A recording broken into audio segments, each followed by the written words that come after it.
In the same way that the tempo of combating COVID-19 is being sustained, the Nigerian government has been working tirelessly in coming up with strategies to halt the spread of HIV on a sustainable level. To this end, the mode of transmission study, which focuses on identifying the sources of new HIV infections in 2009, was recently repeated using an updated model known as the incidence pattern model. This was done to support efforts geared towards preventing new HIV infections using information that is accurate and clearly shows where new infections are occurring and among which population group. This development and the policy implications of the new findings is our focus on this episode of Health Options. Thanks for joining us on the program. I am Rabi Abdullah.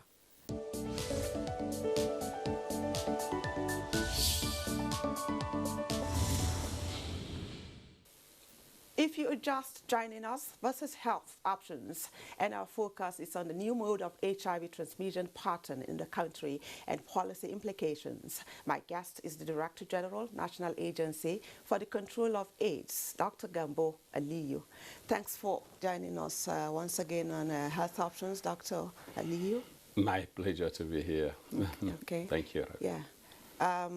Even in the pandemic of our time, I could see that Nigeria is, not resting on its hours towards ensuring that if the fight against HIV and AIDS is not, lowered in any way. Yeah. So on this program, we're taking a look at, a study. I don't know what it's a review. Having conducted an earlier study in 2009. You undertook another one this year that has to do with the pattern of mode of transmission of HIV in the country.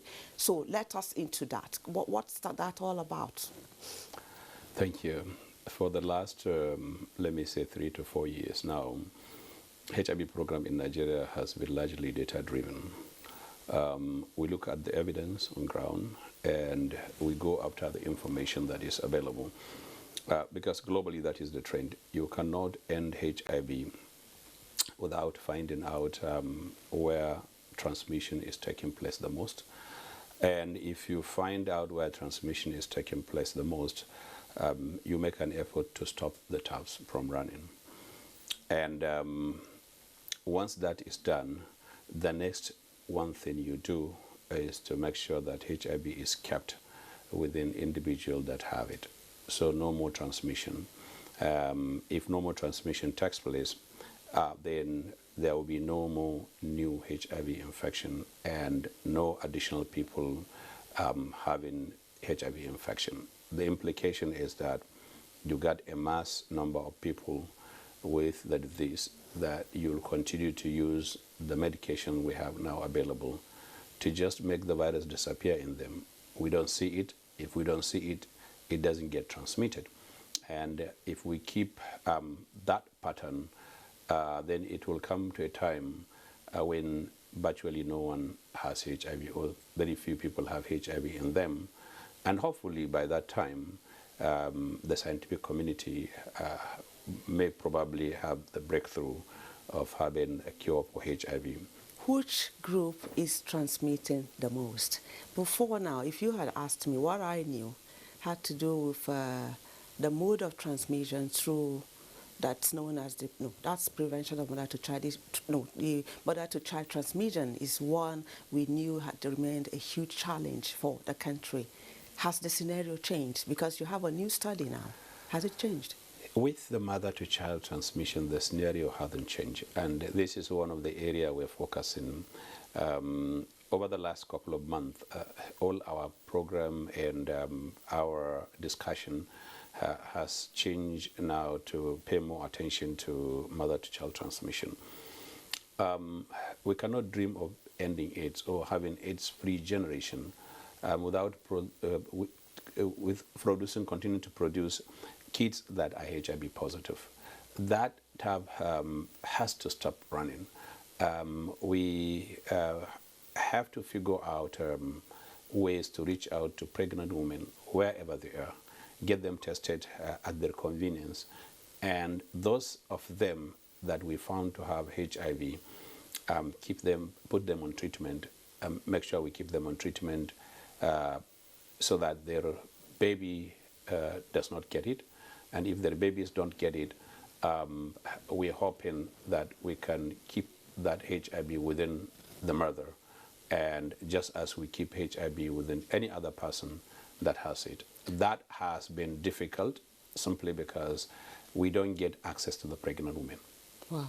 From the outcome of this review of the 2009, pattern of mode of transmission of HIV in the country, I want you to give us the breakdown of your findings, because from my perusal of the study, I noticed something about unmarried men and unmarried women accounting for the highest prevalence rate. What does that, imply? Okay, so if we look at the previous mode of transmission study we did and the recent one, I agree with you, this is the difference. Virtually most of the population groups we have in the past we've identified, they still show up as the group that are transmitting the most. These are the key affected population, men that have sex with men, the injection drug users, the transgenders, and the sex workers.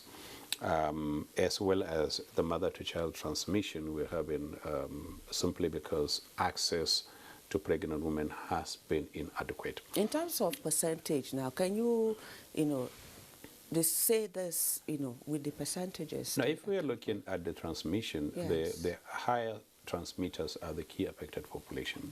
But if you look in general, mother-to-child transmission also contributes significantly because of the share number. Key affected population, if you look at the group, is small, is probably 2 to 3% of the general population, but the transmission that takes place within it is in quadruple multiple of what happens in the general population. It's quite high. Was quite high. Okay. And if you look at the mother-to-child transmission, you will see that the transmission is taking place especially among pregnant women that don't test for HIV. They don't know their HIV status. They don't often come for antenatal visit, and we couldn't figure out ways to reach them, maybe probably halfway. So this is where the program changes now. We're looking at ways, to reach out to pregnant women, maybe in the comfort of their residence, to let them know that the unborn baby has the right to be protected from HIV. This is something that every expecting couple should know, that the responsibility of knowing their HIV status goes beyond them. It also has to do with this pregnancy that they have. It is in the interest of the pregnancy that they know their HIV status. If any of them is HIV positive, our responsibility now is to keep the HIV within them, making sure that it doesn't leave either of them to affect this newborn baby. Okay. I know the attendance of antenatal clinics is quite important here, and I'm sure it's part of your consideration, Right. I don't know. I remember some groups within the community were chosen then to monitor and track. So I don't know, do you have plans for or you already have that in place? We have that in place. The only one thing that we get to understand now is that the communities are different in terms of the response to our call for antenatal visits. Okay. Some communities, you may find 95% of pregnant women do go for antenatal care. For these communities, our health sector, health facility response program we have for antenatal is working and should continue to work. Community intervention may not be necessary. But in places where the antenatal visit is way low, probably less than 50%, then we now know that we need to have a very strong community program that reaches out to expecting mothers at their places of comfort. Maybe it may be religious places of worship. It could be somewhere in the marketplace. It could be somewhere in their house. It could be somewhere where they have community gatherings. We've given this assignment to our program implementers at the various states to figure out how best we can reach them. Could we reach them through traditional birth attendants? Could we reach them sufficiently through the trained midwives that take delivery at their homes in the neighborhood, because we know all this take place? Or could we reach them through religious places of worship, where some of them go for services because they have doctors or health workers that provide services to their members? Or we can do a combination of virtually most of these things that I have mentioned, depending on the states and depending on what works for the various communities that are lagging behind. This is what we are adopting. So it's not one size fit all, but certainly is specific for the various communities. We are studying those communities now. We're looking at the various states, and we're looking at giving the program implementers the opportunity to come up with whatever they think will best work. Let us implement it in the next 1 year. If we're able to faithfully implement that within the next 1 year, we're very hopeful that now we are talking October 2021, October 2022, we should be hitting the roof in terms of key performance indicators for achieving epidemic control, which means we have succeeded in closing most of the taps that have been running and that we have been struggling with over the years. And once that happens, the global community can effectively recognize Nigeria as one of the countries that has effectively controlled HIV. As the DG NACA, if I just take you up and say, what we had in 2009, if we were to make a comparative analysis of both now, what has changed? Yes, what has changed? Things that have changed, the way we access these population groups. There has been tremendous shift in the way the communities now respond to our service. Globally, people are getting to understand that HIV is no longer the killer disease they fear in the past, that HIV can now be effectively checked with an individual, and people now feel confident to come forward to accept HIV services, especially knowing their HIV status. Let me give you an example. When I came on board, one thing I asked is that how many people do we have on treatment, and I was told we have about 1.2 million on treatment. I said, okay, one thing I want is to see this 1.2 million. I want to see them. Show me the data. And we started working then. We asked our development partners to ask all the implementing partners they support nationwide to upload data on the National Data Repository. They upload treatment data, and we get to conclude that by the end of 2019. At the conclusion of that exercise, we realized we had about barely over 800,000 people on treatment. That, okay, it's not a bad idea. But what we want now is go out in the community. We are already in the community then, but go out in the community, get these numbers wherever they are. Now, as I'm talking with you, we have 1.6 million on treatment on our database, and we can see them, and we're still counting. So with this phenomenal change and phenomenal achievement, we're looking at reaching the ceiling in terms of 95, 95, 95, which means identifying a minimum of 95% of people that have HIV in the country to know they have HIV, percent that know they have HIV. Another 95% should have access to life-saving medication to keep this virus within them. And among those that have this life-saving treatment to keep the virus within them, 95% also should be doing well on the medication, which means we should see the virus disappearing in them.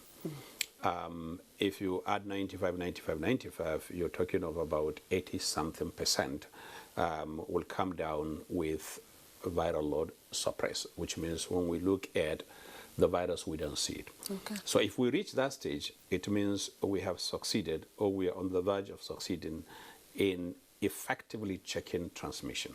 Let's look at the issue of global efforts now, because I don't know if you can enlighten us more on what I've heard about the global success on vaccine. I learned there's been something that's like 40 years work in progress that seems to have seen the light of day now. What can you tell us about that? For HIV, the success has been minimal in terms of any breakthrough for vaccine. But for the treatment we give, especially for prevention, I think the success has been tremendous now. We have drugs now that can be injected in individual, not taking pills. For those people that find it inconvenient to take pills every day, there is an option now, and very soon we will look into getting this out in the country. There is an option. Somebody can come into the clinic and have an injection and may not bother taking medication until another 2 months in a year. So it's actually treatment, not prophylaxis. It's not for treatment, prevention. not prevention. Oh, okay. It's treatment, not prevention, which means these people that have the HIV now may not need to take the medication if they so wish on daily basis. They can come every 2 months to have an injection, and they can have this injection 6 times in a year.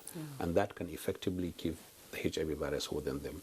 And those ones that are also at high risk of acquiring HIV, like discordant couple. One partner is HIV positive, and the other is HIV negative. Yeah. How do we prevent the HIV negative from having HIV and making sure that that individual does not get the virus the same way?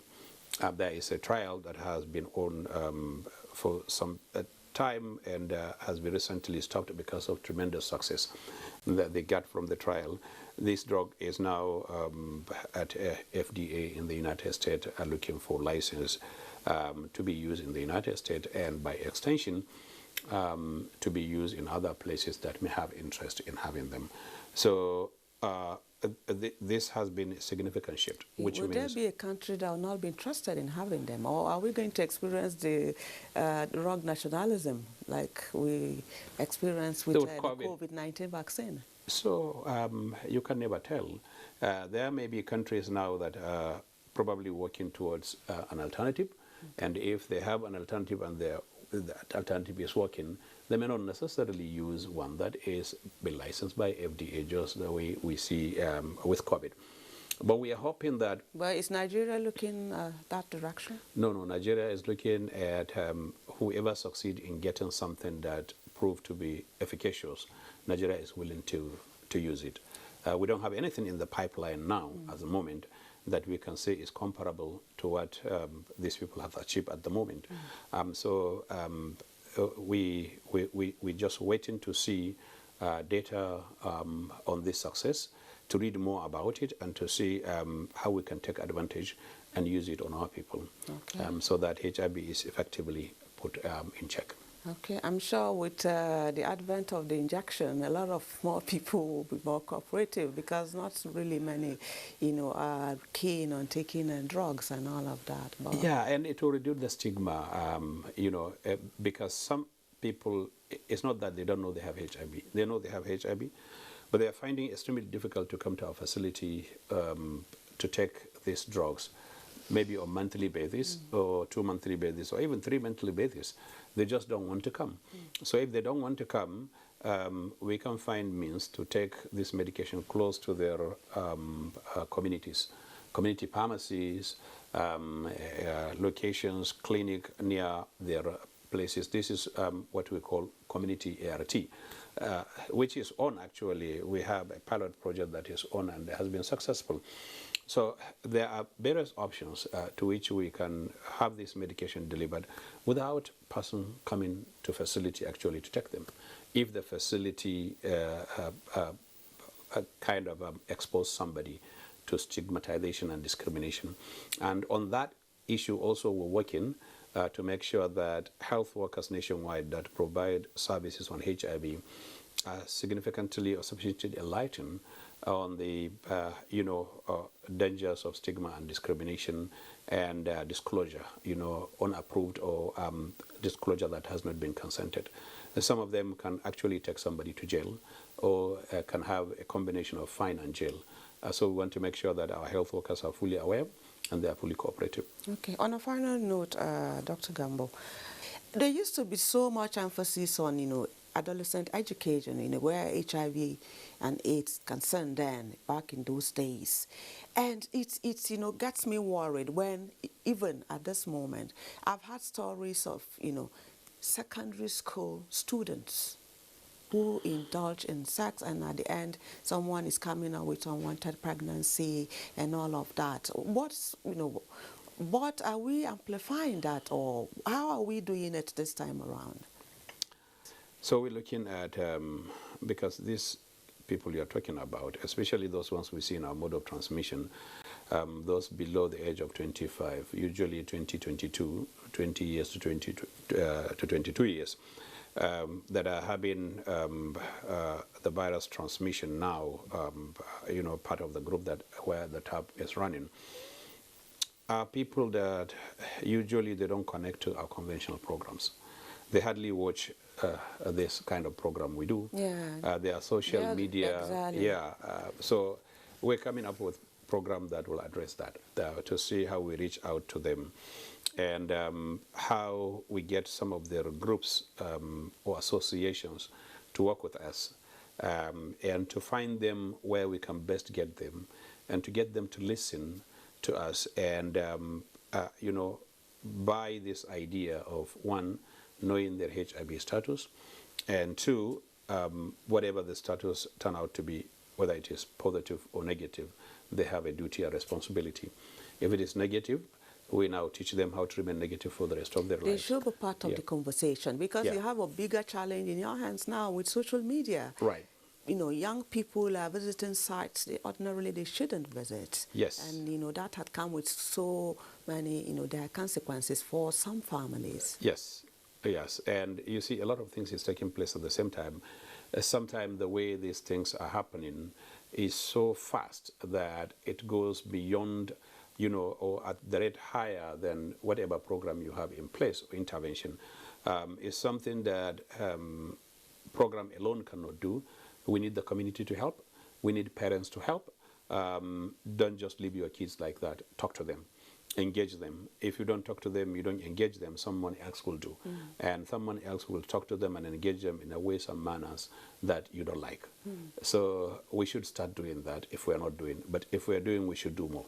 So it's the responsibility of all. Yes. Thank you so much, Dr. Gambo, for joining us on Health Options. We appreciate your time.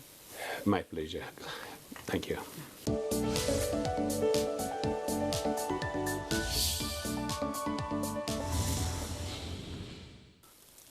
That's where we end this week's episode of Health Options. A quick reminder that you can go to our YouTube channel to watch the upload of these and other episodes of the program. Email us for your comments and contributions at healthoptions@nta.gov.ng. I remain yours, Rabi Abdullah. Thanks for watching. Hope to see you again.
NTA, You can beat the rich.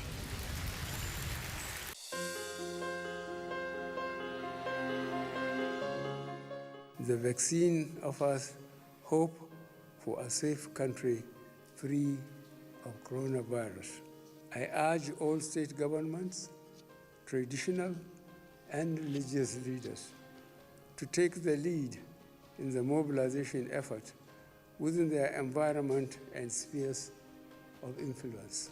I similarly urge all eligible Nigerians to present themselves and be vaccinated in accordance with the order of priority already mapped out at the various authorized designated centers only.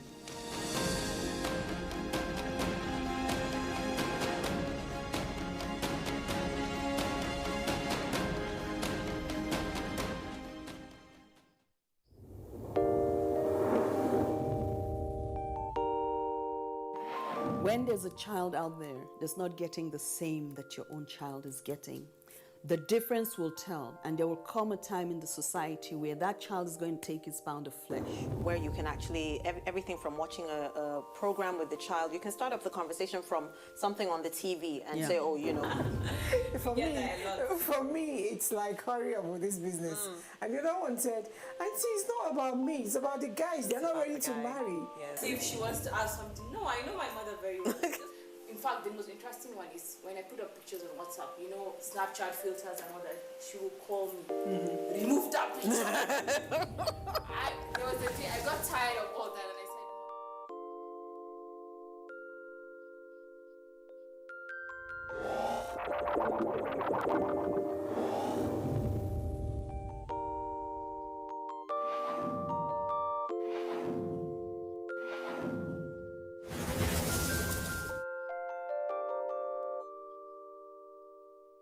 Welcome to Strictly Speaking once again, and thanks for joining our ongoing conversation on various aspects of the English language. Social media has influenced the use of English language in terms of writing and speaking that art. But you must understand that communication itself is an art. Yes, there's the art, which is the skill or the talent, or from the talent to the skill. How do you separate yourself from the gang?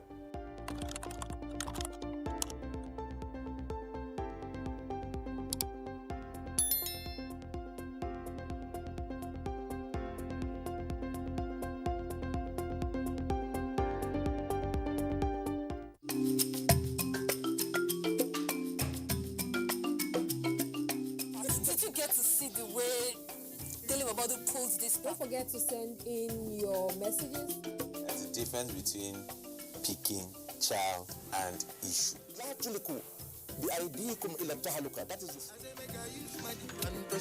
you can do more with less people. If we have a better way of addressing these issues, taking care of... Congratulations, you were able to sign Tilo Werner from RB Leipzig. So you take water before your workout. People have used their phone, using TikTok to do that. Should I go for test? Should I... A lot of people don't even have resources. I'm Cecil, and this is the Medley Show on NTA.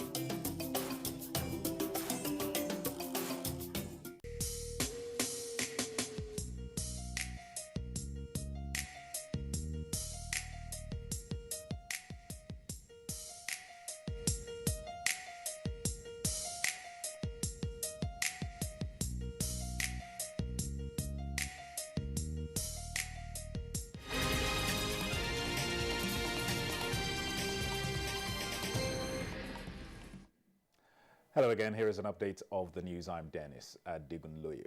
The trial of the leaders of the proscribed indigenous people of Biafra, IPOB, is continuing today at the Federal High Court in Abuja. NTA correspondent Omenka Amarachukwu, who was at the court, reports that there is heavy security presence at the Federal High Court premises as the leader of the indigenous people of Biafra, Nnamdi Kanu, is expected to appear in court on all other matters slated to hold in the court have been stepped down to 2 o'clock.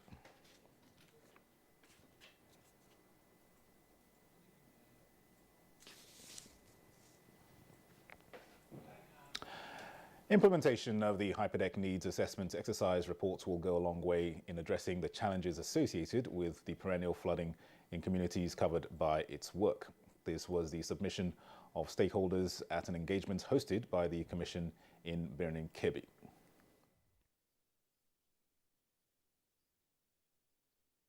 We went around the villages, we went around the wards and see the kind of situation our people are living in, the kind of suffering, economic, environmental, and social deprivation as a result of the presence of the Niger River along our bases.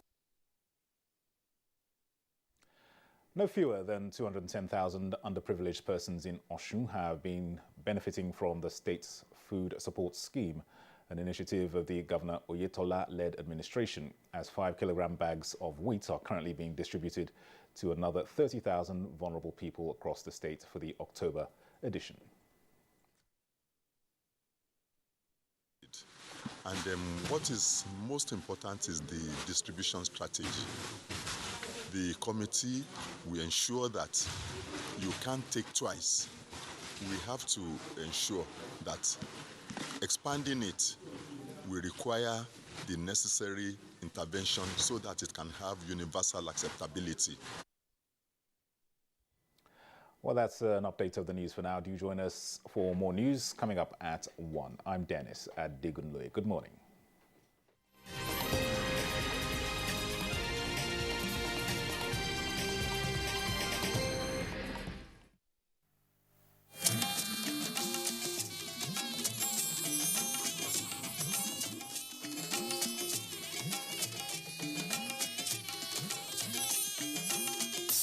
This is the network service of the NTA.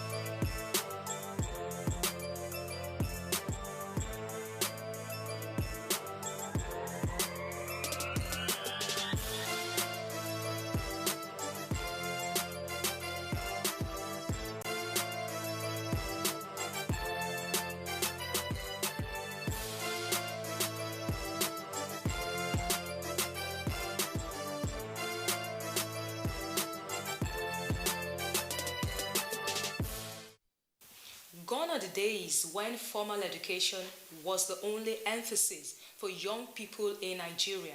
The new trend is skill acquisition, in addition to any course of study in school. Many young people, including bakers who have vocational skills, are not just doing great, but are employers of labor. You're watching Baker's World on NTA. I am Funke Oyele. Many thanks for watching.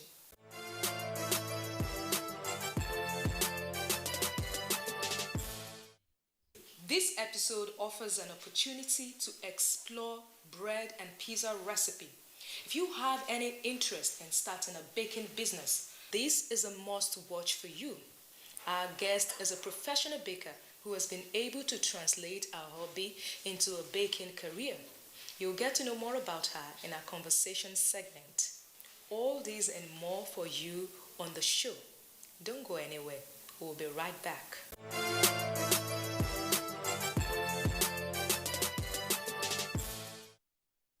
Bread is a snack to some, while a great number of people love it as a staple food. Today on this segment, our guest baker, Olusholakbe, and our assistant will be showing us how to make pizza, sardine bread, and burger buns. I'm sure you won't want to miss this. If you're ready, let's hand over to our baker now.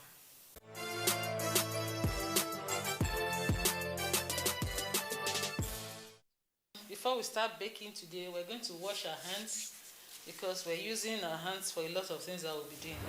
For our sardine rolls and our burger bun, we have a 7-ingredient recipe. This is my second ingredient. I stir 50 grams of sugar, a tablespoon of yeast, a tablespoon of salt to my flour. While I pour my flour, salt into the liquid mixture, my assistant will measure out for me 90 grams of margarine.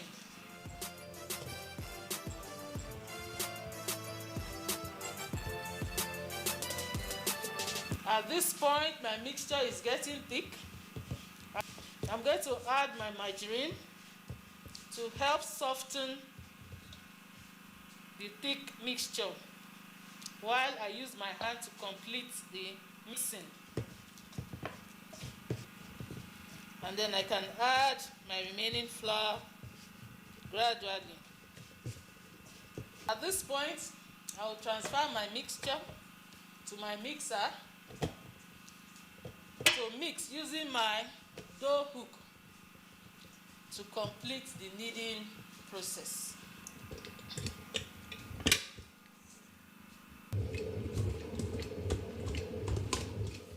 My dough is ready, so I'm just going to cover it and keep in a warm place for it to proof before we move to the next stage.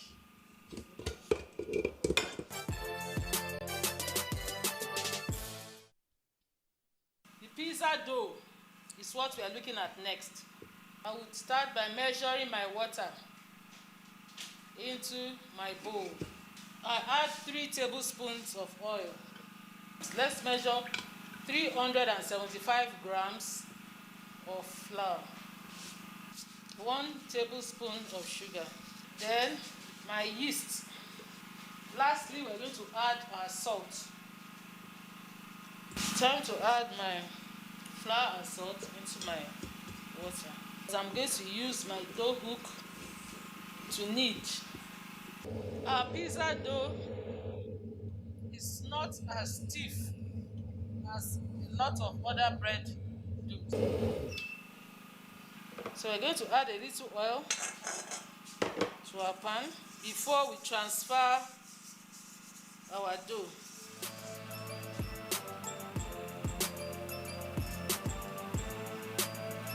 I set my dough aside for proofing.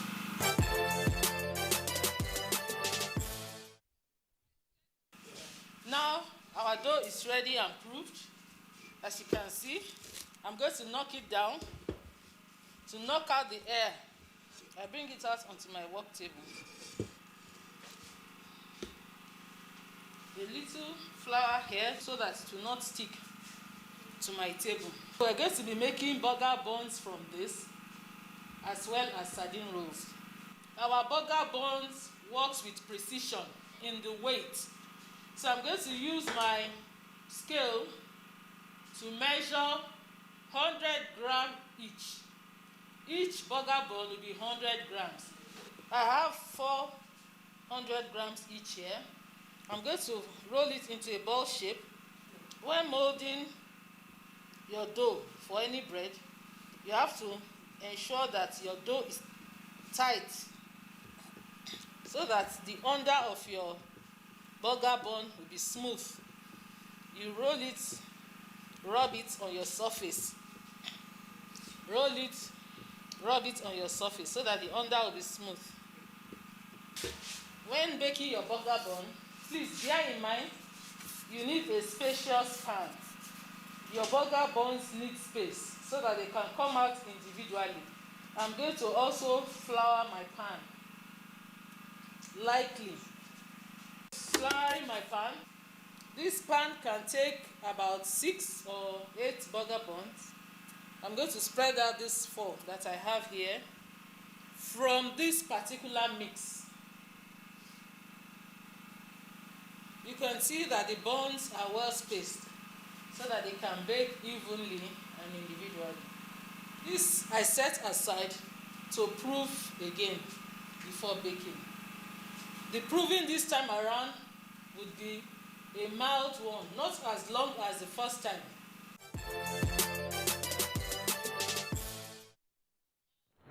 I told you that the sardine roll would not require precision like your burger buns.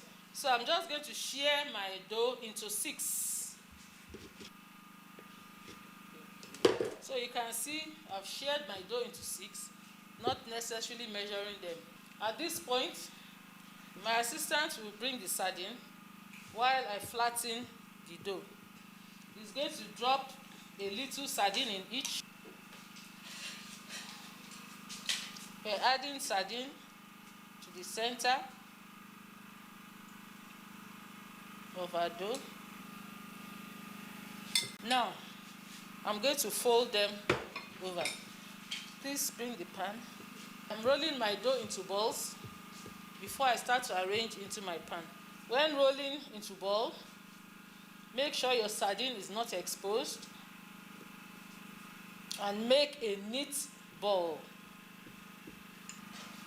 If your sardine shoots out at any point, you will not get a round shape when your bread is baked. You can see my neat balls. If you weren't told, you wouldn't know that they contain sardine. I would arrange my rolls into my 8-inch pan.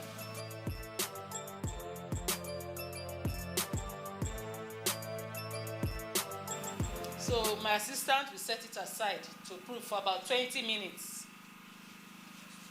Our pizza dough has also doubled in size.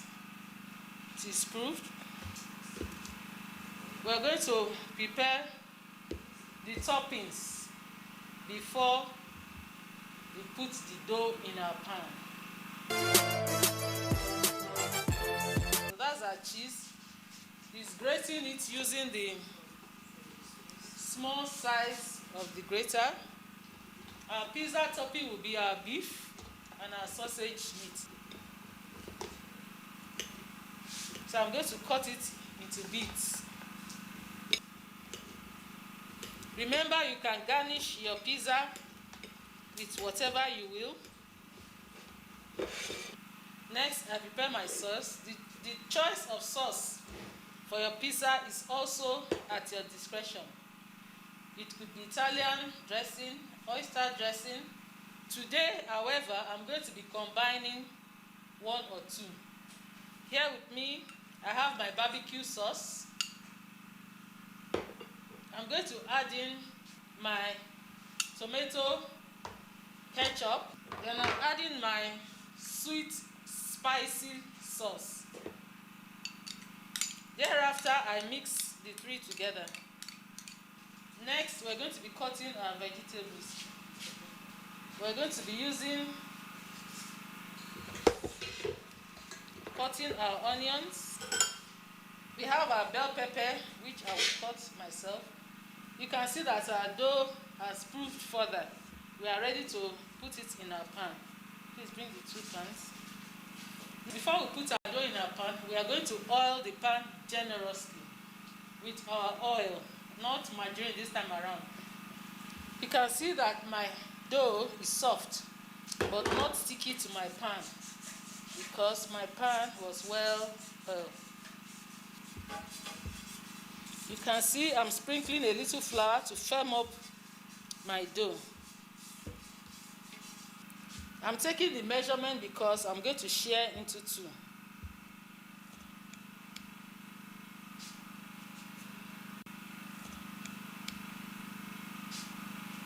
You can see my dough is very soft. All I need to do is to spread my dough so that it covers the surface of my pan. We start with our sauce for the toppings. Be generous with your sauce. That is what gives your pizza the unique taste. Thereafter, we add our cheese. Remember, we grated it. We add our vegetable, the onions, and the bell pepper.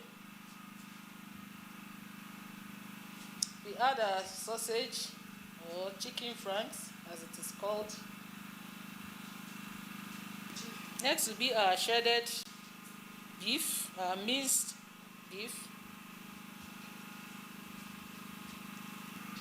and we garnish further with our sauce. That is what gives your pizza the unique taste. Lastly, we add our cheese. Our pizza is ready to go into the oven. While our dough is in the oven, we'll take a quick break here, and when we're back, we'll be having a chat with our guest baker. Please don't go anywhere.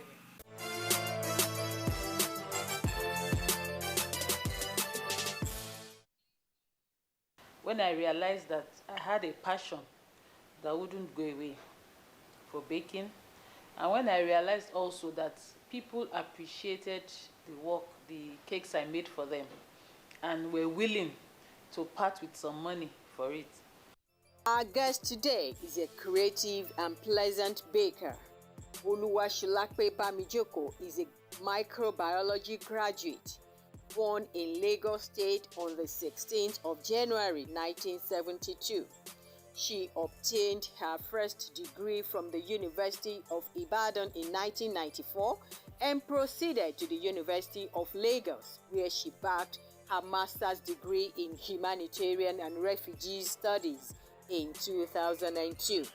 This amiable baker's interest in the culinary world stemmed from watching a family menu program on the Nigerian Television Authority as a young girl in the 80s.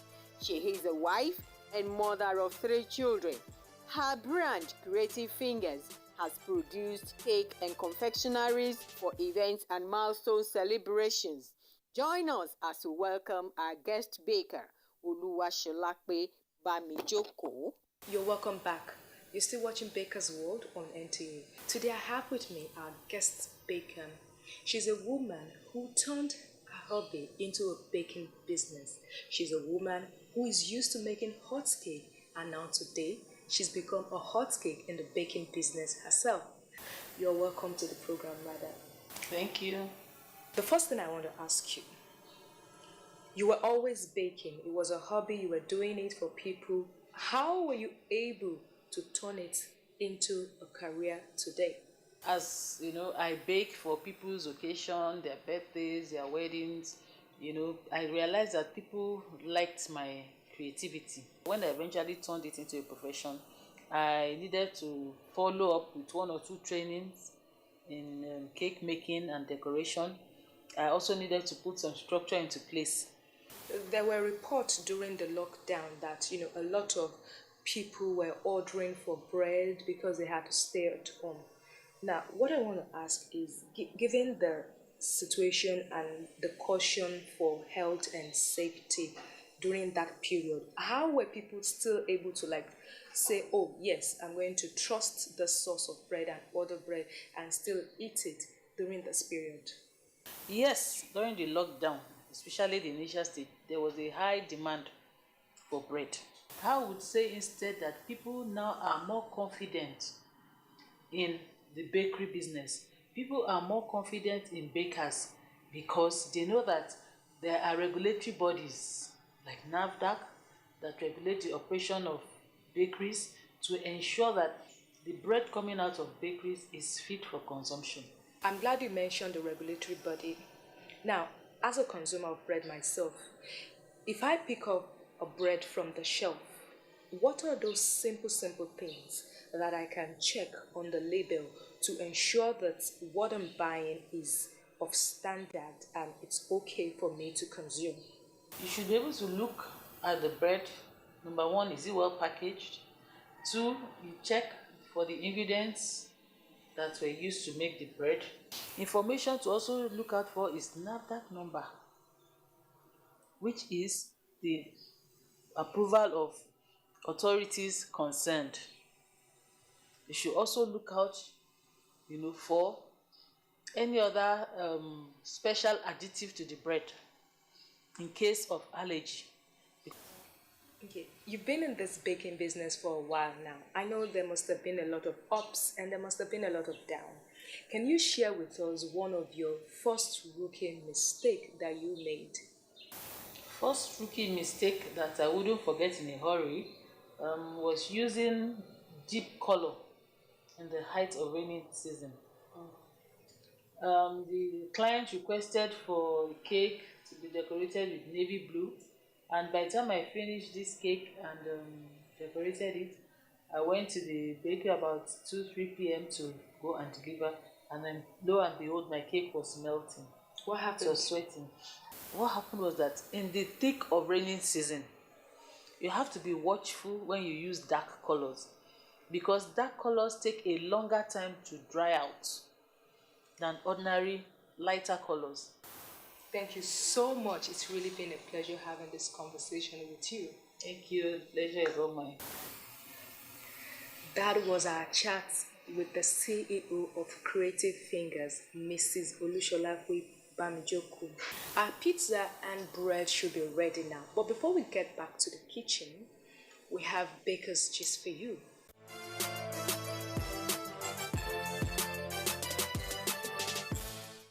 What is personal excellence? Personal excellence is simply put the aspirations to be the best that you can be in everything and at everything that you do, whether in your business, whether in your career, whether in your academic pursuits.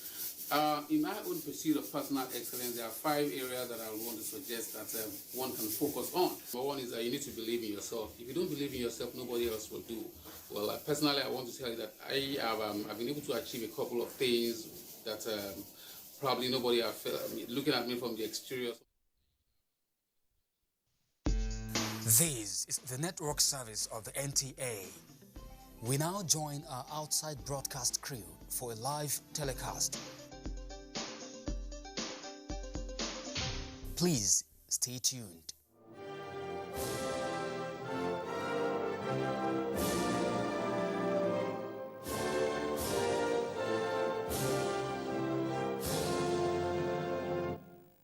Thank you. While we're still standing, can we take the national prayer, please? Thank you.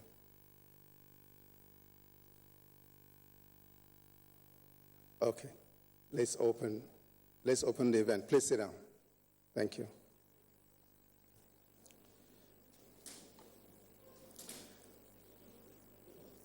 Your Excellency, the First Lady, Federal Republic of Nigeria, Your Excellency, the wife of the Vice President, Federal Republic of Nigeria, Your Excellencies, State Governors and their wives, Honorable Ministers and their wives, heads of government agencies and other senior government officials and their wives, members of the Diplomatic Corps, development partners of Future Assured, other development stakeholders, members of the press, distinguished ladies and gentlemen. Today, Future Assured program is 6 years old. Her Excellency, the First Lady, who is the founder, chairperson, driver, and benefactor of Future Assured, has convened this meeting to share her experiences with partners, stakeholders, and the world. First of all, we will have a word of welcome from the Senior Special Assistant to the President on Administration and Women Affairs in the Office of the First Lady of Nigeria. She is Dr. Rukaya Gurin. Please welcome to the podium to deliver a welcome address.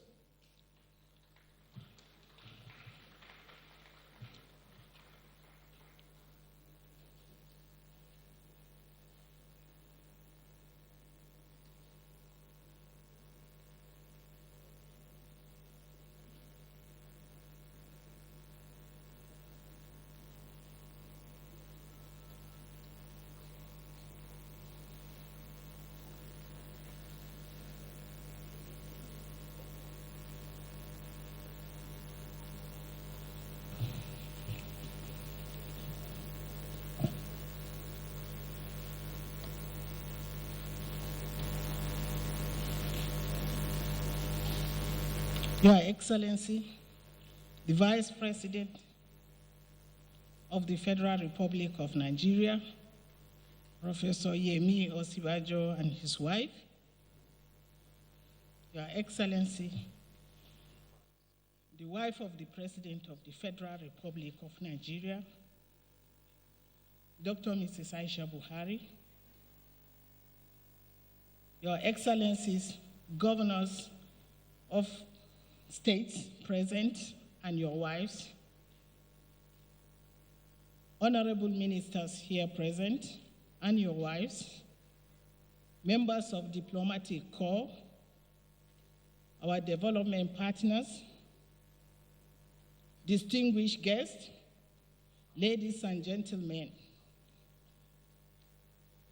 It is my pleasure and honor to welcome you all to this great event that is organized for the celebration of Future Assured anniversary. Future Assured is a component of Aisha Buhari Foundation that was established 6 years ago and championed by our mother, the First Lady of the nation, the wife of the President of the Federal Republic of Nigeria, Dr. Mrs. Aisha Muhammadu Buhari, with the aim of improving the lives and assuring women, youth, and children of brighter future. Since its establishment 6 years ago, Future Assured has touched the lives of many, especially as relates to education, healthcare, and empowerment of youth and girl child. Today we are here to celebrate Her Excellency's diligence, stewardship, and achievements. Distinguished ladies and gentlemen, Future Assured of Aisha Buhari Foundation is real and inspiring. And I call upon all of you to support us in celebrating this great day. Once again, I welcome you all most sincerely, and on behalf of Her Excellency, Dr. Mrs. Aisha Buhari and Future Assured, I thank you for honoring this invitation. Thank you so much, and God bless.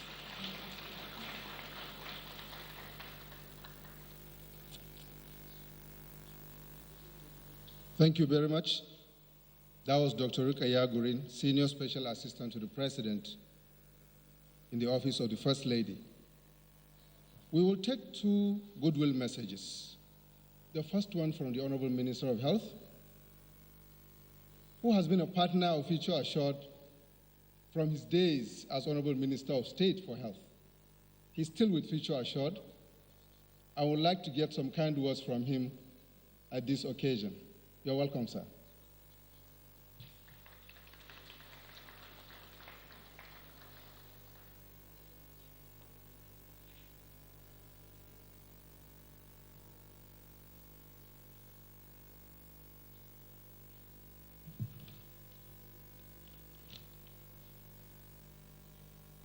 Your Excellency, the First Lady and wife of the President of the Republic, Dr. Mrs. Aisha Buhari, the wife of the Vice President of the Republic, executive governors here present and their spouses, honorable ministers and spouses, members of the diplomatic corps, development partners, ladies and gentlemen. I am delighted and privileged to be invited to join in celebrating the 6th anniversary of the founding of Future Assured, the program of Her Excellency, Dr. Mrs. Aisha Buhari, and one of the arms of the Aisha Buhari Foundation. I especially congratulate the founder on this day for the achievement so far in the life of the foundation. I have no doubt that hundreds of thousands of women, children, and adolescents, especially the rural poor and the vulnerable, have in one way or the other benefited from the program, and that their lives have been touched or even transformed. The strong advocacy for health, well-being, and education of women, adolescents, and children, in particular for the girl child, has been consistent, as it has been also for their economic empowerment. I know this because I have been an eyewitness and participant in several acts of the program. Beyond that experience, the Federal Ministry of Health, on its part, has in the last 6 years been engaged in partnership with the Aisha Buhari Foundation in several fronts and has collaborated with the Future Assured program in the area of reproductive, maternal, newborn, child and adolescent health, and nutrition. In that regard, we have enjoyed tremendous support from Her Excellency, the First Lady, and from the Foundation team to drive health sector initiatives. Worthy of mention, for example, is the launch of the National Zero Water Campaign in August 2019, an advocacy and social mobilization program with the general objective of increasing the proportion of infants who are put to the mother's breast milk within an hour of birth, raising the proportion of infants exclusively breastfed for 6 months after their birth, and creating an enabling and supportive environment for the promotion of exclusive breastfeeding.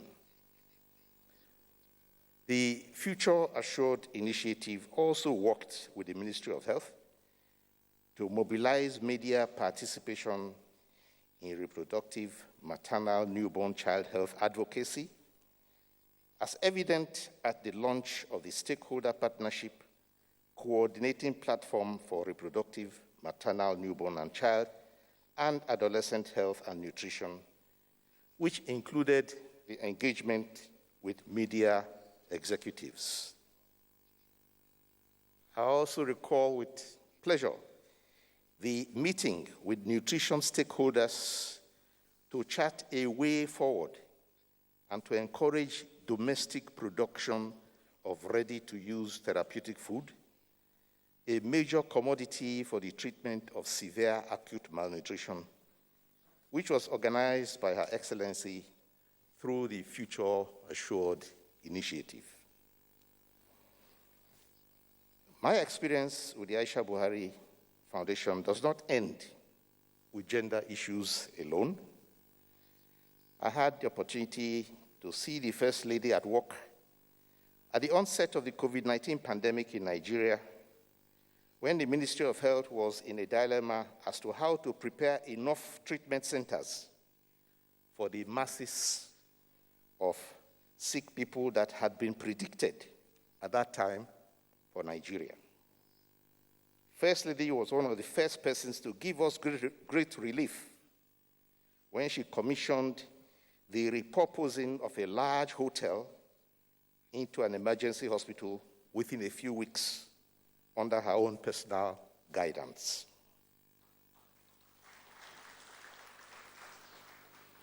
I inspected that facility many times and marveled at the passion and pace of work. As it turned out, Nigeria was fortunate not to need all the admission facilities that had been made available. As I commend Her Excellency for all the great contributions to national development and gender parity, I dare say, Madam, that your initiatives have made a great difference in the lives of women and children.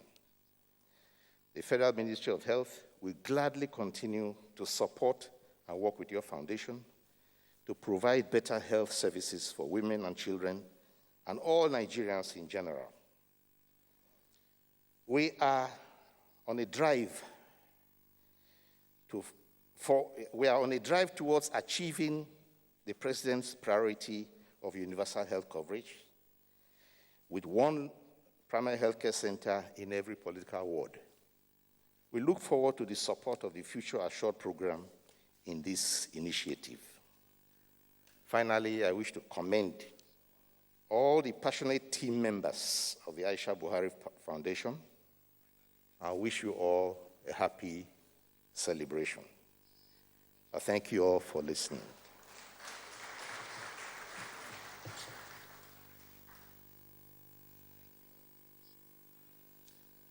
That was Professor Osage Ehanire, the Honorable Minister of Health. We have a team from the United Nations office in Nigeria, made up of so many different organizations. They are all here represented. We had expected a presentation from Dr. Edward Kalon, who is a UN resident and humanitarian coordinator for Nigeria. But he has directed one of the representatives, who is the UN representative for World Health Organization in Nigeria, to present his address, to present his goodwill message this afternoon. May I invite Dr. Lombo to the podium to deliver the address of the UN group. Thank you.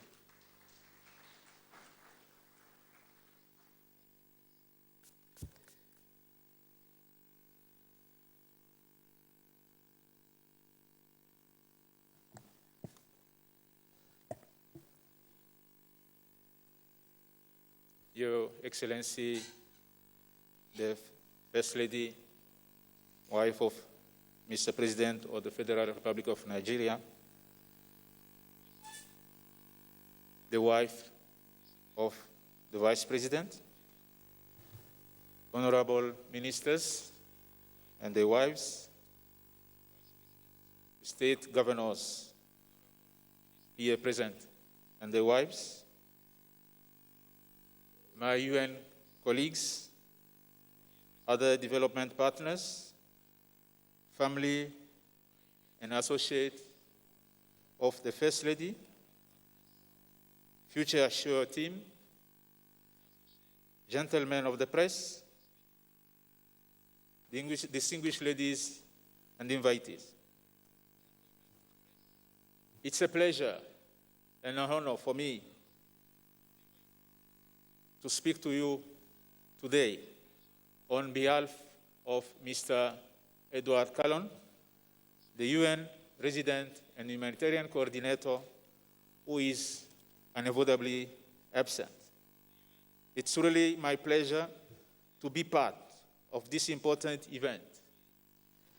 Let me start by congratulating Her Excellency, the wife of the President of the Federal Republic of Nigeria, founder of Aisha Buhari Foundation, Dr. Mrs. Aisha Muhammadu Buhari, for this milestone of 6 years anniversary of the foundation, with the team securing the future of women and children for national development.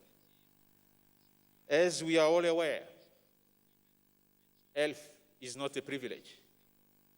It's a human right. And the achievement of the highest standards of health is a right for all women, children, and adolescents. And here I remember in 2015, all member states, including Nigeria, came together to develop and endorse the global strategy for women, children, and adolescents' health, 2016-2030. When the UN Secretary General launched this strategy, he said a 10-year-old at that time will be 24 years by the time we conclude this strategy. And the strategy, as we know, is around key commitment: survive to end preventable death, thrive, leveraging on every opportunities, including education, health and nutrition, and transform by leveraging the power of partnership. And I'm glad to see that already the foundation has taken those commitments at heart. Congratulations again for this 6-year celebration. Implementing the global strategy is a responsibility for the whole of government, the whole of society approach. But while the responsibility to ensure this is on the government, we understand government cannot alone achieve it. As we work together toward the reduction of the unacceptably high mortality rate in this vulnerable group, the UN, as a global lead in development, has a core mandate to strengthen coordination, provide guidance, frameworks, and tools to help government to provide enabling policy environment, quality, and affordable services to all its citizens, irrespective of where they live and work. And let me take this opportunity to insist on the centrality of certain facts. The centrality of reproductive, maternal, newborn, child, and adolescent health. The centrality of education and empowerment in the Agenda 2030, alongside the evolving global health architecture, will provide the opportunity to reaffirm the crucial role of the UN agencies in supporting Nigeria to improve the health and well-being of women, children, and adolescents, and address universal health coverage with quality health services. As we know, we have had the COVID-19 pandemic since more than a year now. It has been a global challenge, but it's also been an opportunity because it revealed fractures in the system and the call for a greater partnership and solidarity. The success we are celebrating today with the 6-year anniversary is also a reminder of what the Foundation has brought to the table to mitigate the impact of COVID-19 pandemic. On our part, we will continue to provide our support to Nigeria in their efforts to implement the global strategy for women, children, and adolescent health 2016-2030.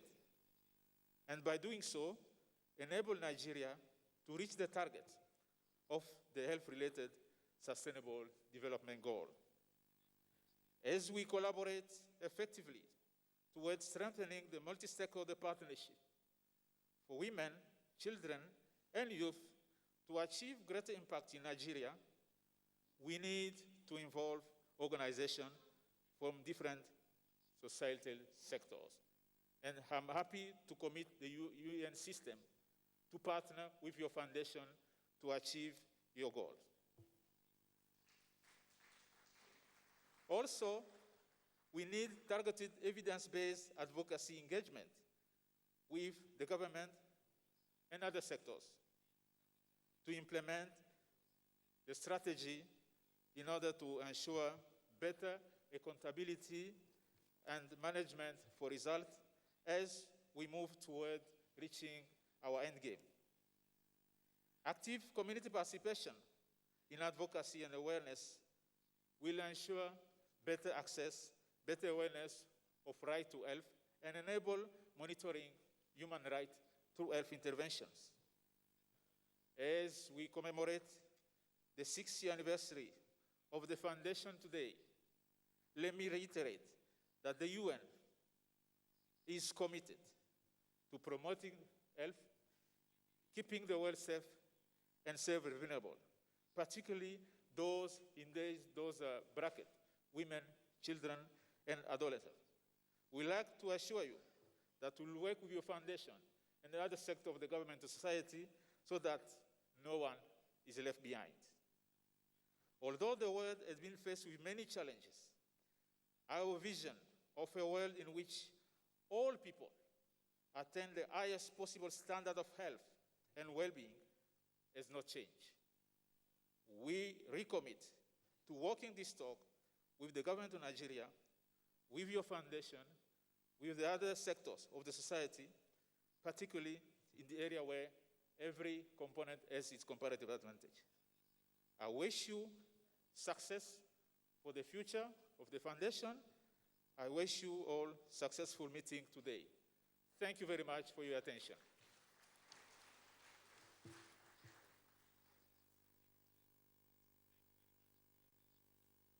Thank you very much. Dr. Walter Molombo is the country representative of the World Health Organization in Nigeria. Now we've had the goodwill messages. We now need to know what is the story of Future Assured. What has been the experience of Future Assured in the last 6 years? To tell us this and give us a clear picture of what Future Assured achieved in the last 6 years, may I invite one of the principal officers of the Future Assured program, Dr. Fatima Jibrilla, to come and present that story. Dr. Fatima, please.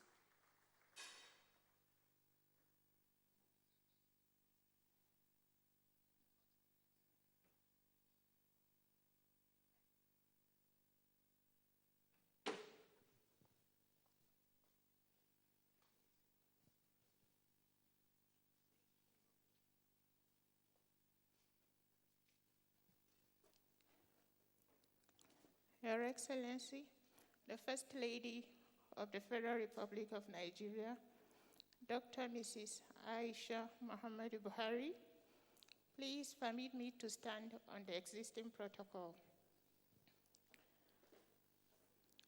Good afternoon, all. I'm going to present the document titled Future Assured Program Projects Report. I'm going through the following outlines. I have introduction, rationale and objectives of the presentation, the organization, background, our projects, and then general achievements. Introduction. This is a summary of our projects report in the Future Assured program of the Aisha Buhari Foundation. Rationale and objective of the presentation. This is to provide clarity on what we set out to do, what we did, what we achieved, and how we contributed to the national development by explaining the scope of the activities we carried out and defining the extent of our reach. The Aisha Buhari Foundation is a non-governmental, non-for-profit organization aimed to improve the health and well-being of women, youth, and children through interventions in health, education, and then women and youth empowerment. The background. 6 years ago, when we started, the foundation on its own implemented a number of interventions to improve the well-being of women and children. But as time went by, we saw the need to expand our programs so as to increase our coverage. We applied for grants through a grant-seeking process, and we were able to secure funds from both indigenous and international organizations. With these grants, we implemented different projects, which I wish to discuss all, but because of time constraint, I will only present the 5 major projects.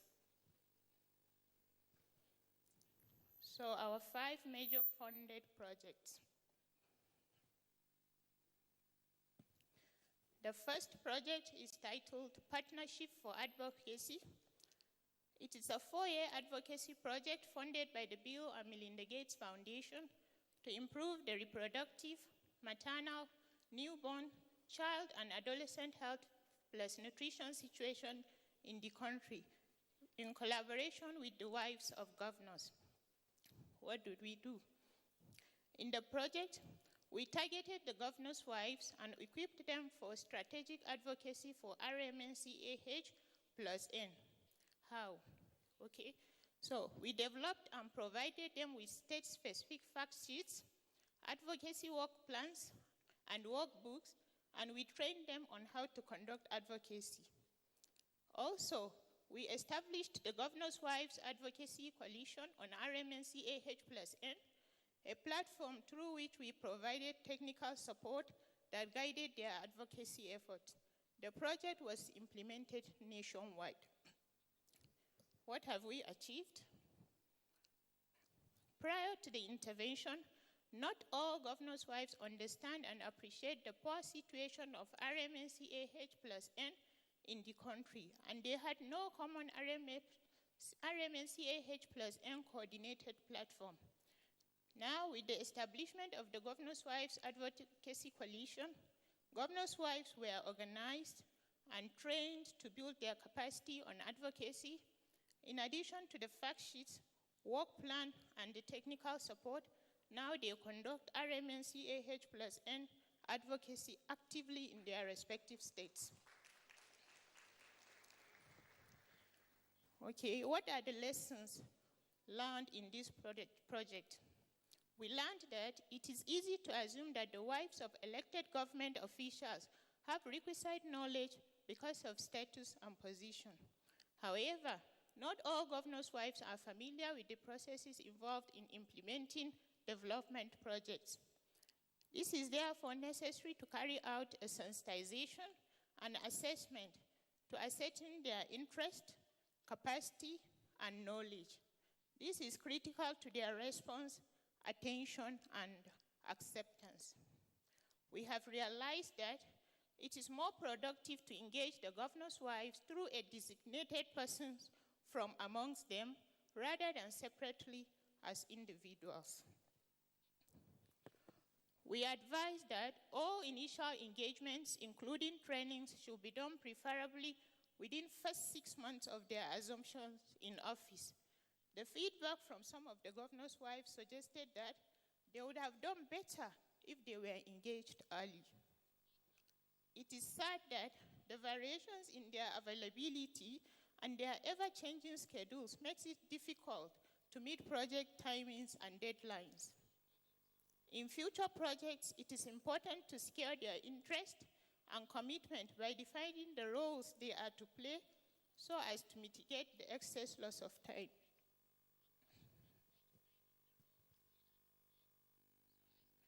So how did this project contribute to the national development? This project is a step towards getting all hands on deck to achieve both national and global development objectives. It has contributed to the following sustainable development goals. Goal 3, which is aimed at reducing preventable deaths of women and children. Goal 4, which emphasizes access to quality childhood development and care. And then Goal 17, that encourages partnerships and resource mobilization for interventions in health and development. We are going to Project 2. It is titled Advocacy for the Prevention and Treatment of Severe Acute Malnutrition. This is a 3-year project funded by the Children Investment Fund Foundation to advocate for prioritization of nutrition interventions and to improve funding for nutrition. This project was implemented at the federal and in 5 focal states, that is Bauchi, Gombe, Jigawa, Kano, and Katsina, in collaboration with 3 other organizations. What did we do? We conducted a high-level advocacy to policy and decision makers to increase political will, commitment, and funding for the prevention and treatment of malnutrition at federal and state levels. The achievement of this project: nutrition interventions were prioritized at both federal and state levels. This was demonstrated by increased budgetary allocations for nutrition and fund releases in varying degrees at federal and focal states. There is increased availability of the remedies for the treatment of severe acute malnutrition, which are now easily accessible by the members of the community. The wife of the president mobilized private sector actors, convened a series of meetings, and advocated for them to start the local production of ready-to-use therapeutic food. And this is a remedy of choice for the treatment of severe acute malnutrition. The lessons learned. Working with the states presents a challenge of knowing the key influences. So, understanding the political economy of each state before commencing advocacy is critical to making progress. This is because states operate differently. Therefore, using a common strategy for all states may not be effective. Sometimes we had to work with the non-state actors to achieve our objective as against the conventional structures. Note that in advocacy, policy and decision makers may be more willing to increase commitment to funding when presented with other options apart from the traditional funding sources. This gives them a sense of choice and ownership. We have noticed that a holistic approach to advocating on malnutrition is more, in fact, impactful than isolating an aspect. When we were advocating to address severe acute malnutrition, we realized that moderate acute malnutrition may degenerate to severe acute malnutrition if unattended. Hence, our focus on prevention and treatment of all forms of malnutrition. This approach yielded more impact. Also, we now know that joint consultation, in addition to one-on-one engagement, is more beneficial when advocating for a cause that requires the action of multiple stakeholders in government. Implications of this project to national development. The project contributed to the Sustainable Development Goals 2, which speaks to addressing malnutrition among all vulnerable groups. Goal 4, which emphasizes on access to quality childhood development and care. And then Goal 17, that encourages partnership and resource mobilization for interventions in health and development. Project number 3, the deworming project. This is a one-off project funded by the Nigerian Content Development and Monitoring Board to improve child survival as part of the effort to rebuild the Northeast. We targeted and dewormed primary and junior secondary school children in Adamawa, Borno, and Yobe states using praziquantel tablets. Also, we provided 1-month doses of folic acid and iron supplements to pregnant women. The treatment was implemented in collaboration with federal and state ministries of health. Achievements of the deworming program.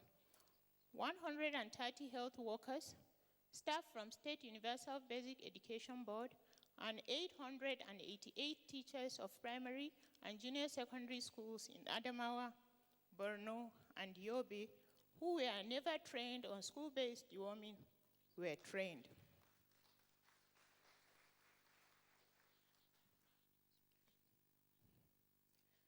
$243,776 students in primary and junior secondary schools were dewormed. Lessons learned. We emphasize that social mobilization and community sensitization are essential in health interventions. During this project, there was reluctance on the part of the teachers and parents to agree with the deworming program, especially in areas where sensitization was poor. Similarly, in other areas where religious and traditional leaders were involved, there was high acceptance rate by the public. This shows that dispelling myths and misconceptions about health interventions and involvement of key stakeholders are crucial to success. Implications of this project to national development. The project adhered to goals 2 and 4, which emphasizes on addressing malnutrition among children under 5 years of age, access to quality childhood development and care, and then promoting the health and well-being of all. Project number 4 is the Future Assured Youth Education Empowerment Program. This is a 7-month project funded by the Petroleum Equalization Fund to enhance enrollment of students into tertiary institutions. The project was implemented in Adamawa State. What did we do? We identified youths who could not secure admissions into tertiary institutions because of their inability to meet the minimum entry requirements. We gave them another opportunity by providing remedial classes, and we sponsored them to write the exams. We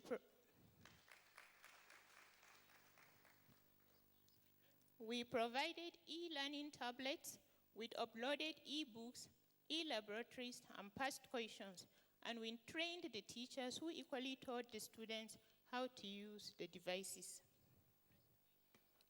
Our achievements: 645 students, both male and female, rewrote the O-level exams with up to 580 students pass and over 200 secured admissions to study in higher institutions already.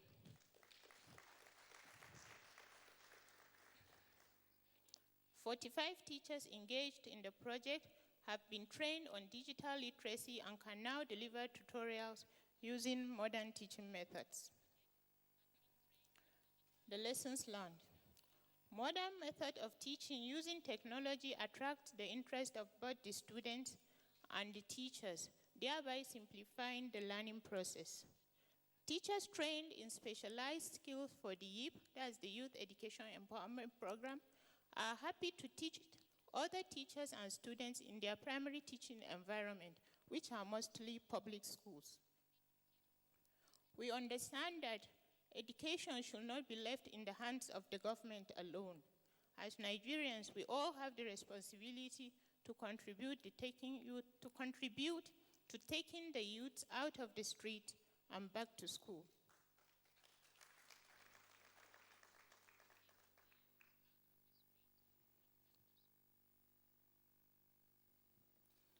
Implication of this project to national development.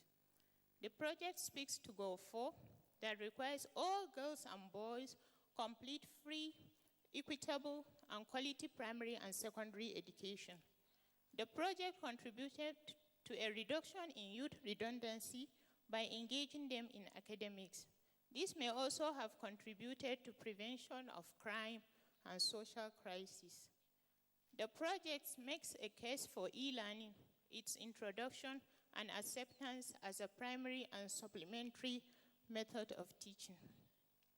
This is in line with the aspiration of the Sustainable Development Goals of leaving no one behind.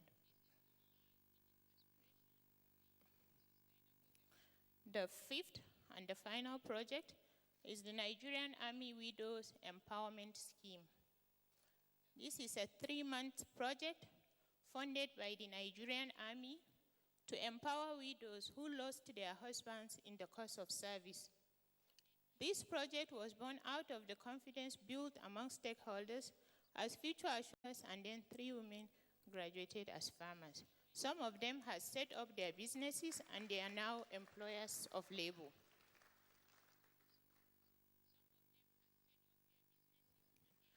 Lessons learned in this project: we understand that trainees of skill empowerment projects are more likely to follow through with the training if they are given the opportunity to choose their preferred vocation.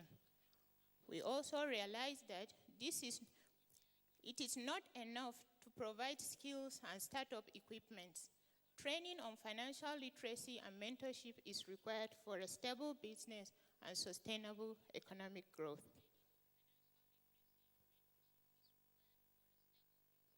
Implications of this project to national development. The project contributes to achievement of goals 1, reducing poverty, goal 2, ending hunger, and then goal 10, the women empowerment.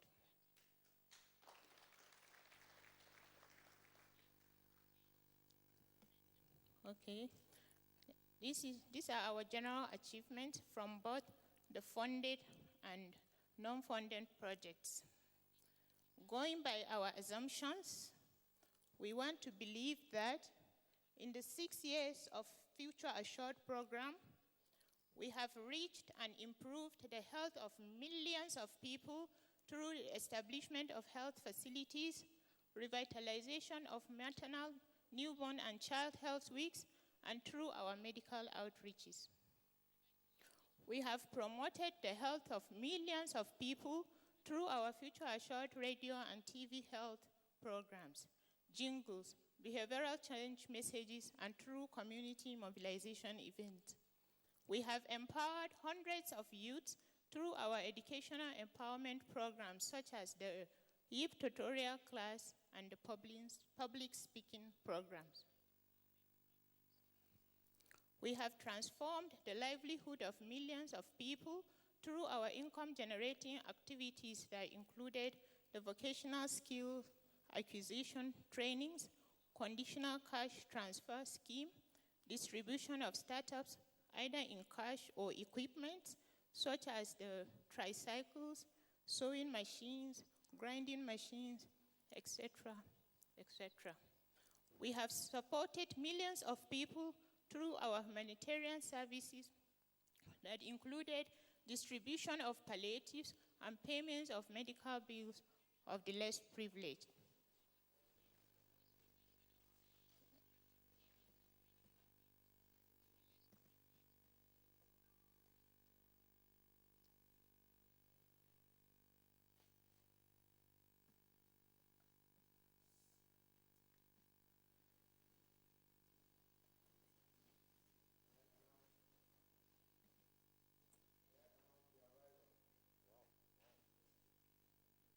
Announce the arrival of the Vice President of the Federal Republic of Nigeria, His Excellency Professor Yemi Osinbajo. You're welcome, Your Excellency.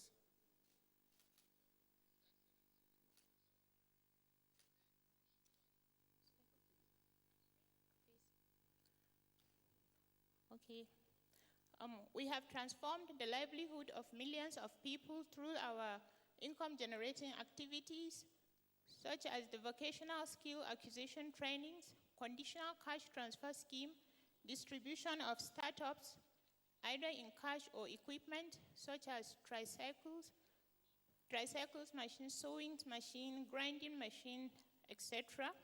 We have supported millions of people through our humanitarian services that included distribution of palliatives and payment of medical bills of the less privileged. We have facilitated policy reforms which improved outcomes for millions of children. Ladies and gentlemen, at this point, I can say directly or indirectly, one way or the other, being Nigerians, we all benefited from Future Assured program. Thank you for listening.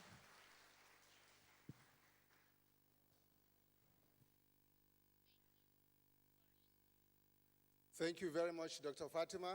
That was a brilliant presentation on the story of Future Assured in the last 6 years. I'm sure, like she said at the end of the presentation, we all, one way or another, have benefited from the Future Assured program. The next item on this agenda is the presentation of a keynote address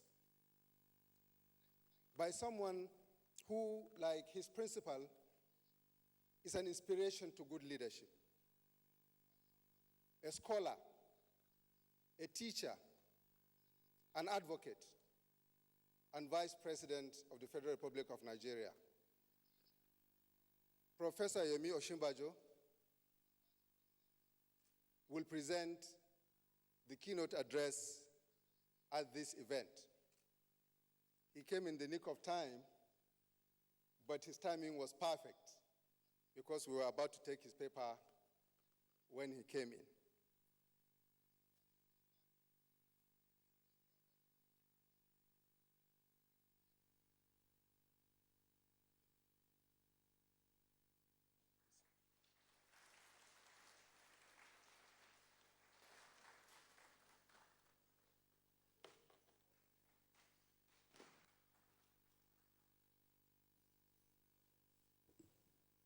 Thank you very much.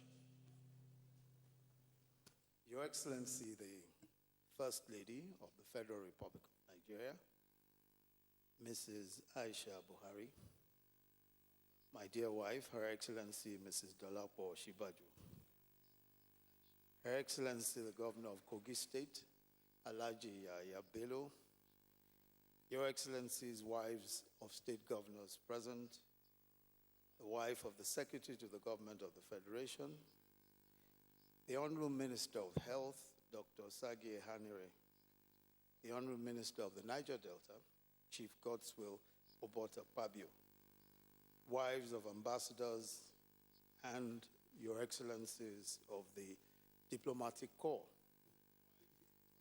honored guests, ladies and gentlemen. Your Excellency, thank you very much for the kind invitation to be here to celebrate 6 years of Future Assured. How time flies. I remember the launch of Future Assured and, of course, the many programs, including Get Involved, where we had to get involved and all of us had to carry our placards and take photographs on our chests. Even Mr. President was forced to take his own photograph with a placard.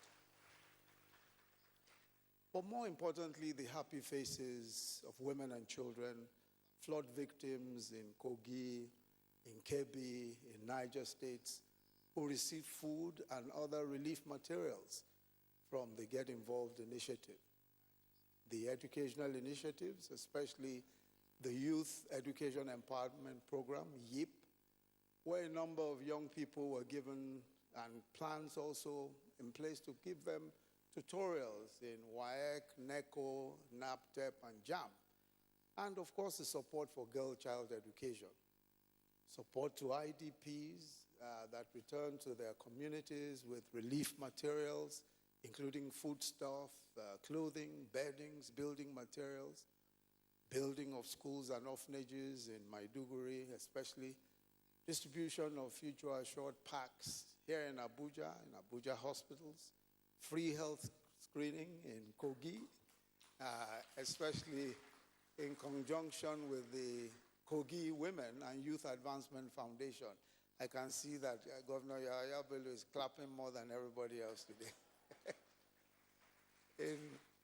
In Nasarawa, for men and women, free health screening for men and women in Nasarawa State, in Oyo State, in Ogun State. In Lagos, it was the commissioning of mobile clinics for medical outreaches, and then women empowerment and training also. And the distribution of maternity kits, also in Lagos. Collaboration with the celebrities, and I remember that particular occasion when Abuja was flooded with celebrities who worked with industry captains to support malnourished children, and of course, with the wives of diplomats, and the Clean Water Initiative also aimed to provide clean water for communities with no access to water, and also to achieve the SDG goals as set by the UN, etc., etc., etc. It has certainly been an exciting 6 years. Your Excellency, I'm sure that of all the children that the Aisha Buhari Foundation has given birth to, Future Assured must be the favorite child. And this is as it should be. The very future. This is as it should be. The very future of Nigeria and the very future of our communities depends on how well we address the many concerns of women and children in our communities, especially the three focal areas that Future Assured has identified: health, education, and empowerment, and economic empowerment. And we agree with Future Assured's belief that all social indices can be influenced if the health, education, and economic status of the population are improved upon. And that is the case, clearly. Women constitute half our population, and the youth are at least 60% of our population. And women, especially young girls, continue to face problems of every kind, and these problems mutate and as the social pressures increase every passing day. For example, since the COVID-19 pandemic and the lockdowns, it's been shown by empirical studies that the rate of dropouts, especially of girls, has increased. Child marriages also increased. Adolescent childbearing, gender-based violence, all these indices increased. The sharp drop in income for most families here in Nigeria and in most economies of the world would mean that families would have to make choices that almost always will disfavor the girl child. And, of course, female children have suffered disproportionately from the displacement caused by the insurgency and conflict in the Northeast and, of course, in parts of the Northwest. Unemployment, of course, which has also taken a dive, especially since COVID-19, largely affects young people who make up the majority of the workforce. So for the federal government, the president has prioritized the solutions to these issues. And since 2015, we've ensured that government social and entrepreneurial programs have an affirmative component for women. So of the 2.4 million beneficiaries of our government enterprises and empowerment program, 1.2 million were women. That is 56.4% of beneficiaries were women. So a total of 38 billion in loans have been disbursed over the past 4 years. And of the 1.1 million beneficiaries of conditional cash transfers, 98% are women. Our youth employment program also, NPA, of the 526,000 employed, 40.4% are female. And of course, over 1,674,000 cooks in the homegrown school feeding program, 97% are females. We implemented a payroll support program which was designed to mitigate income losses in the wake of the COVID-19 pandemic. And of the 307,173 employees that have benefited, 130,880, that's 43%, are female-owned businesses. So we've continued to emphasize female-owned businesses. We've continued to emphasize affirmative actions for females. For instance, in our artisan scheme also, beneficiaries of the support program after COVID-19, 94,318 artisans, 40,000 of them, 40,386 are females. That's 41% of beneficiaries. And so it is also with our MSME schemes as well. With respect to MSMEs, over 35% of all the MSME grants are females.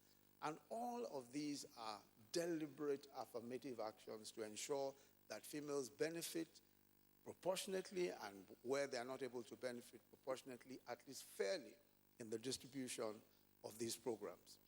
And of course, there have been all sorts of other activities directed specifically by the president to ensure that women are given a fairer chance and a fairer opportunity.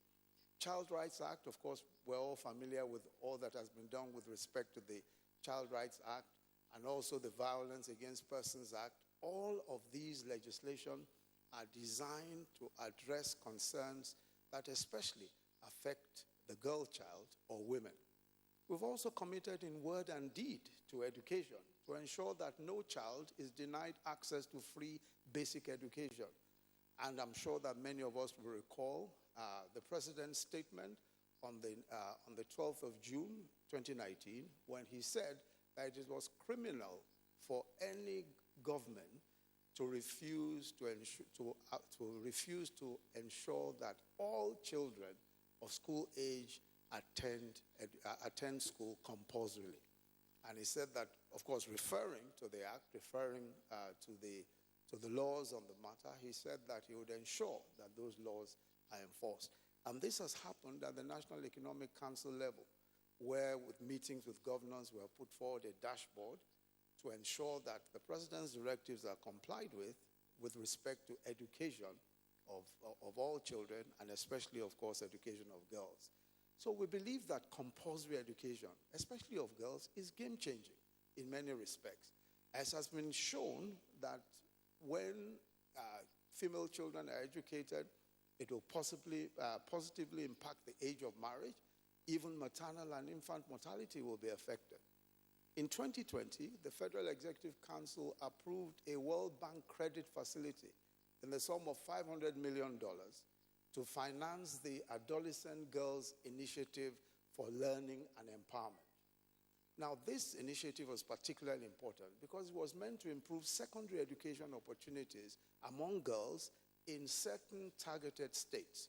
And these states, which are the participating states, include Borno, Ekiti, Kaduna, Kano, Katsina, Kebbi, and Plateau states.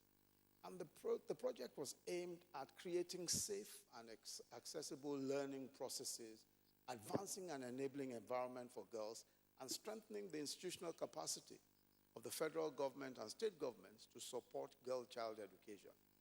The project targets girls between the ages of 10 to 19 years with a strong focus on disadvantaged adolescent girls from poor local government areas with low secondary school transition rates and girls from some of the poorest households. This intervention is projected to benefit 6.2 million girls and boys also. On the issue of safety of children, especially in schools, in the wake of criminal abductions that we have seen lately, the president has constituted a committee to look specifically at safe schools, and especially to try and implement the Safe Schools Initiative.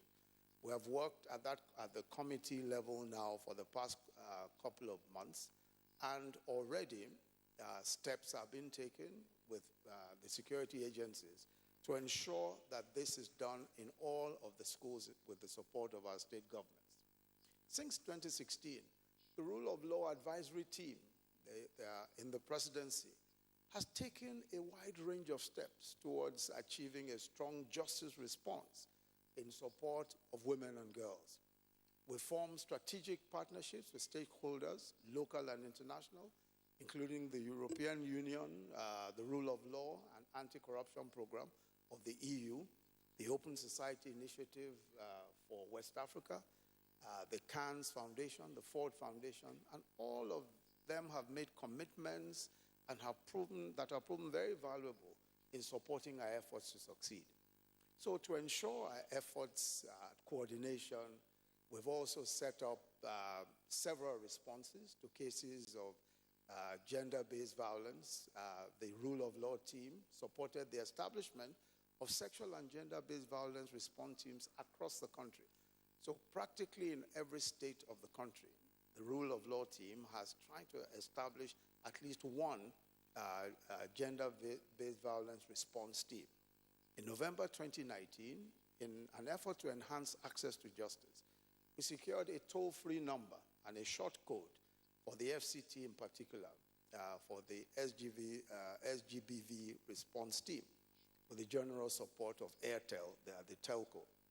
We've also developed guidelines for gender-based violence response in Nigeria and a national guide for the establishment of sexual assault referral centers in Nigeria to enhance further coordination.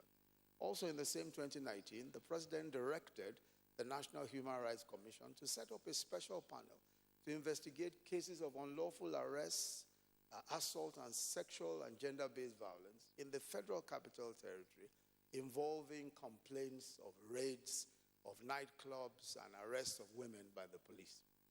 The panel commenced sitting in the FCT, and hearings have continued.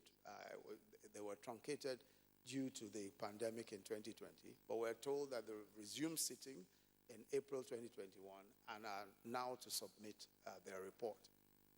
First,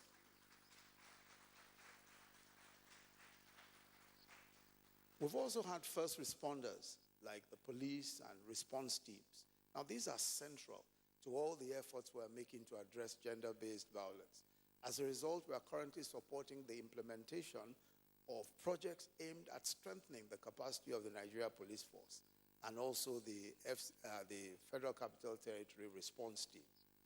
And they receive records and reports regularly, especially those concerning violence against women and girls.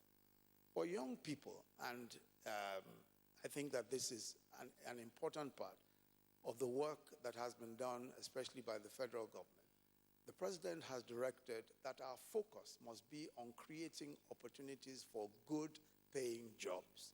And he said, that one of the concerns that he has is that the jobs that young people have should be jobs that can sustain a family. And I think that's an important guide for the sorts of things that we'll then try to do, Consequently, we've worked on all available local and international opportunities for creating these sorts of jobs that the president had in mind. For example, the AFDB, there's an AFDB-led $500 million IDICE program. And this is a program that the AFDB is coordinating to support the technology and creativity sector. So for young people in technology and creativity, the funds will be available to finance the ideas of young innovators, and provide infrastructure such as shared facilities and skills training. And now this is quite important because the shared facilities are facilities that enable groups of innovators to come together to use facilities that individuals may not be able to afford. So if it's equipment, we buy the equipment. The equipment will be, of course, equipment that one person may not be able to afford. But then all of those who are involved in that particular sector will be able to use it. And we've been able to demonstrate that shared facilities work. We've done shared facilities already. We have one in Nnewi. We have one in Oyo State.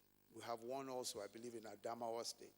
These are facilities that enable young people who are innovators or who are working in a particular sector to share facilities that may otherwise be too expensive. Then there's a Jubilee Fellows Program. This is a joint initiative with the UNDP. This program will provide paid internships for 20,000 young Nigerian graduates for 12 months for the next 5 years.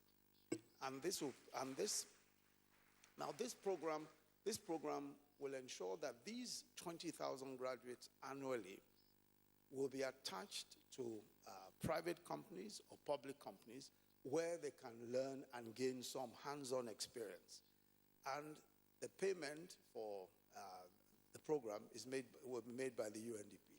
And I must say that it's a very handsome pay for the 12-month period. And after the 12-month period, of course, these young people can then go out and do other things for themselves, either entrepreneurship or remain with the companies where they've worked. This is 20,000 young people every year for the next 5 years. So we expect that 100,000 young people will be trained and paid during the period of the training for the next 5 years. Then of course, we have our Empower program, the federal government's Empower program. And this is part of Africa's biggest ever social investment program, where we've deployed 500,000 young Nigerians. And they are paid as volunteers in education, in health, and agriculture. And this has worked. We started this in 2016. It's continued up until now. And in 2019, the president has now approved the increase of the number of Empower beneficiaries from 500,000 to 1 million. So we expect to have 1 million young people. Then we have the Nigerian Youth Investment Fund, a 75 billion youth investment fund. This fund was passed unanimously by the Federal Executive Council to support the activities of young people. 25 billion naira annually invested in youth businesses for the next 3 years. So more than 5,000 today, more than 5,000 young Nigerians have benefited from this loan with a disbursement of over 1.5 billion naira. The CBN's Creative Sector Fund is also another fund. This is what the CBN is providing, and this started also in 2019. It's introduced also to support the creative industry And it's a financial initiative so that the creative industry can access long-term funds for entrepreneurship in this respect, and also information technology, those who are involved in information technology.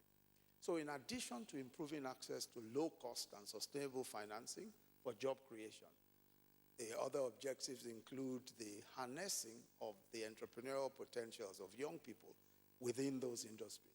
And what we've tried to do also with these young people is that we have ensured that they are part of policy formulation. So those in the technology sector, those in the creative sector, they are part of the policy group. We have a creative and technology sector policy group where they also contribute to making the policies, which is why before now, a lot of the fintech companies, those doing financial types of businesses, were running into trouble because they did not have banking licenses. But they were part of the formulation of the policy eventually, which enabled the central bank to grant special licenses to them so that they're able to do certain types of financial services without being banks.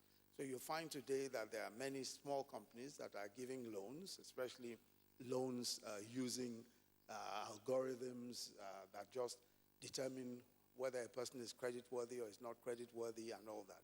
And they can just give these loans seamlessly. So all of these efforts are efforts that the federal government is making, especially for youth, for youth empowerment. What you tend to find, and what we find each time, is that young people will say, well, we hear about all these things, but we don't have access to them. It's very difficult to access these loans, very difficult to access those facilities, which is why, we're at the moment working in consultation with several youth groups to see how we can ensure that these facilities are made easier to access. So, for example, if accessing credit in many cases involves putting forward some kind of collateral. Well, many young people don't have collateral. So we're looking at how to de-risk credit.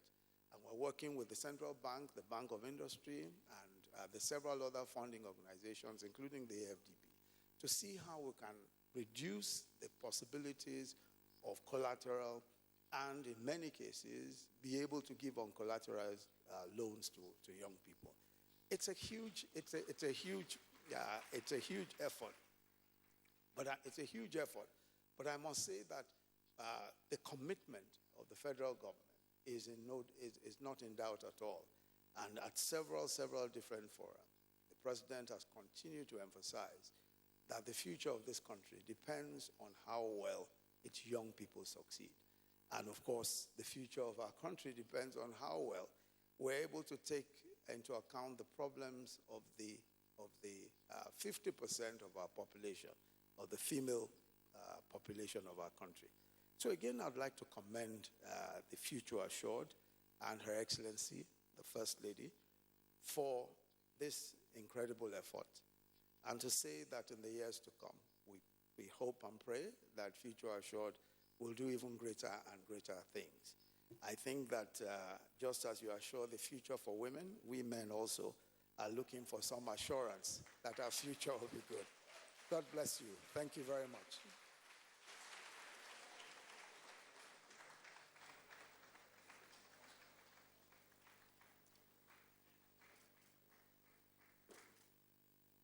That's His Excellency, the Vice President, Federal Republic of Nigeria.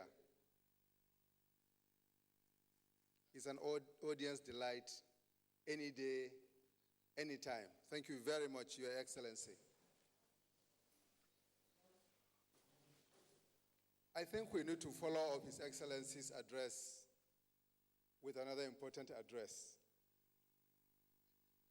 At this juncture, I would like to call on the convener of this event, the mother of the Nigerian nation, the founder, the chaperone,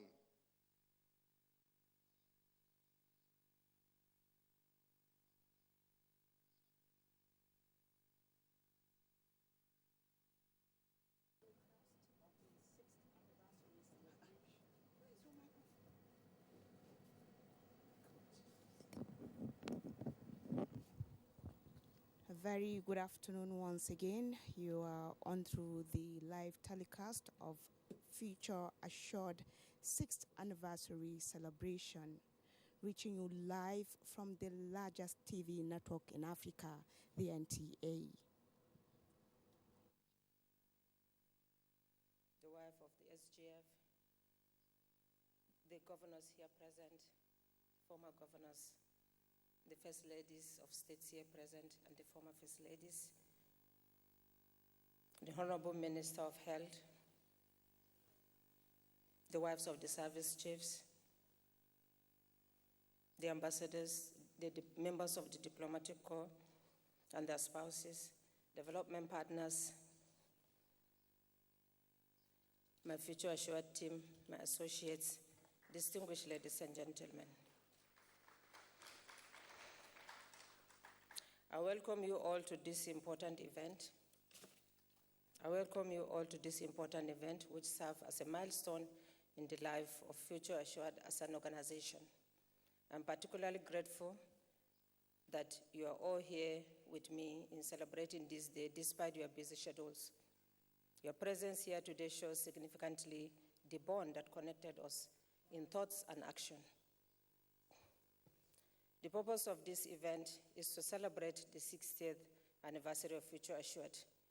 The celebration will not be completed. The celebration will not be complete without taking stock of our achievements and challenges. Future Assured has made a lot of progress worth sharing with you today. While we share to inspire others, we equally anticipate feedback for more sustainable actions in future. The journey began 6 years ago when, at inception, Future Assured became committed to advocacy and support in 3 thematic areas: health and nutrition, girl-child education, women and youth empowerment. The achievement records in these areas are attributed to reliable partnership support and numerous organizations and individuals. Your Excellencies, ladies and gentlemen, I feel proud to state categorically that the Future Assured has started with only advocacy, has succeeded in carrying out activities and projects that have direct impact on the health system, education, and empowerment.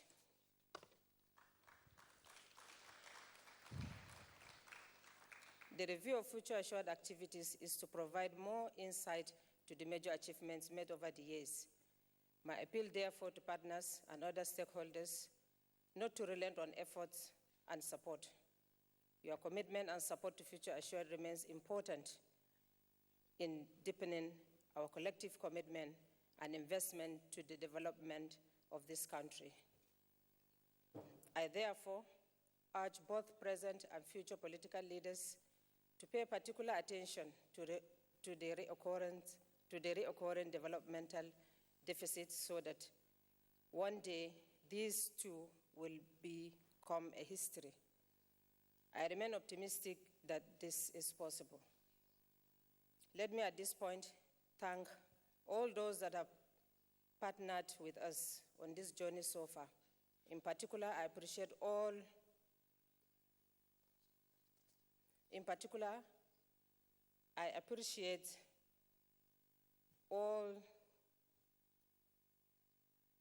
our development partners, all our supporters.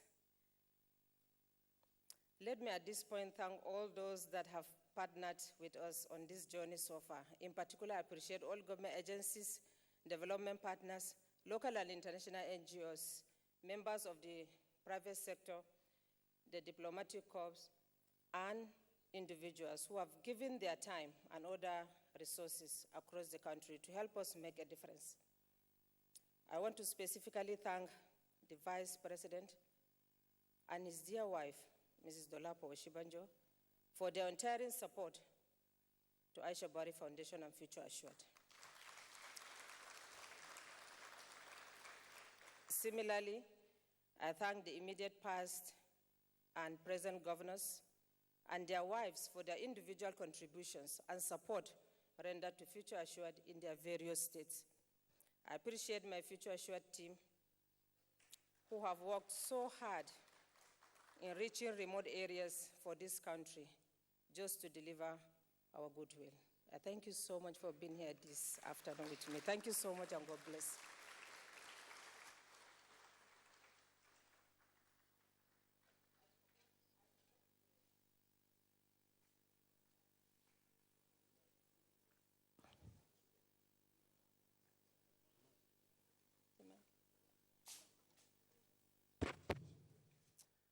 I would like to recognize the presence of the wives of the service chiefs. Thank you so much.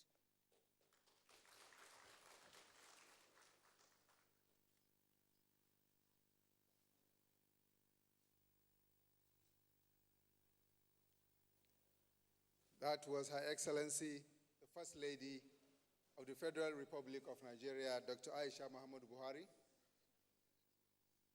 You have heard the story, and you have heard her remarks, and I think it is time for us to begin to round up this program. And I would like to use this opportunity to invite someone who is part of the Future Assured program from day one. She's a lawyer, she's the board secretary and the legal advisor of the Aisha Buhari Foundation. You might have seen her in one or two places, commissioning projects or representing Her Excellency. I would like to invite Barrister Halima Buhari Sharif to come and deliver a message, a vote of thanks at this event. Thank you.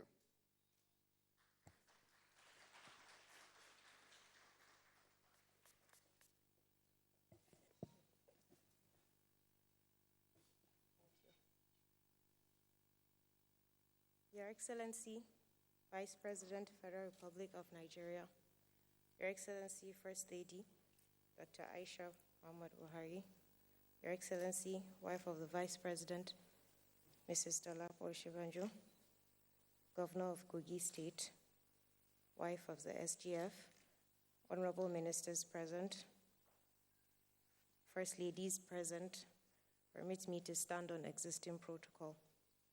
On behalf of my mother, the First Lady of the Federal Republic of Nigeria, founder of Aisha Buhari Foundation and Future Assured Program, and the entire Future Assured team, I wish to sincerely thank you all for being here to witness the commemoration of the 6th year anniversary of Future Assured Program, a well-deserved occasion for the founder, the entire Future Assured team, and the young Future Assured initiative that has evolved and thrived in a very short space of time to become one of the leading players and partner within the Nigeria health and development space.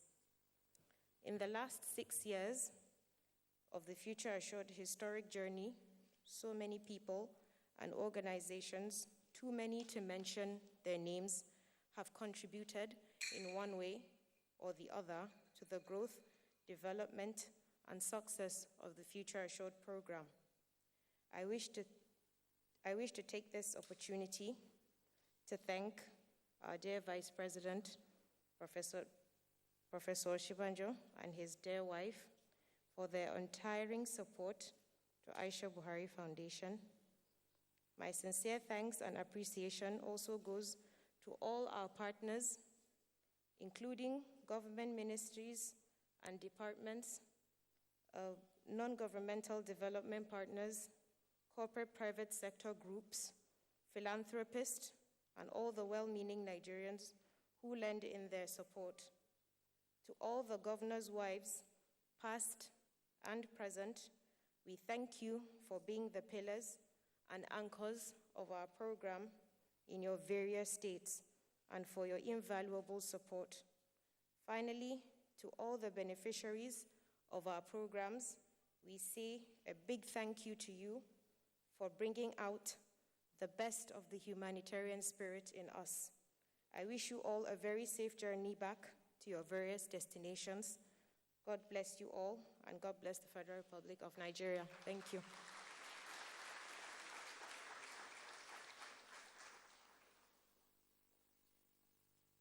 Barrister Halima Buhari Sharif, just the chief of the old block.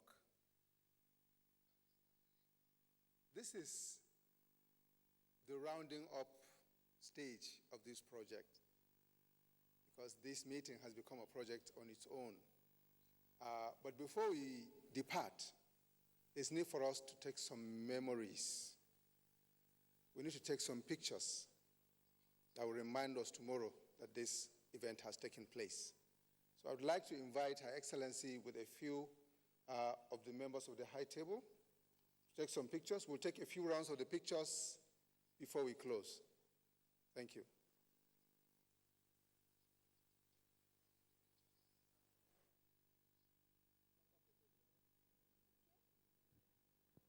It has been the 6th anniversary celebration of the Future Assured program, a brainchild of the wife of the president, Aisha Muhammadu Buhari, holding at the conference hall of the presidential villa here in Abuja.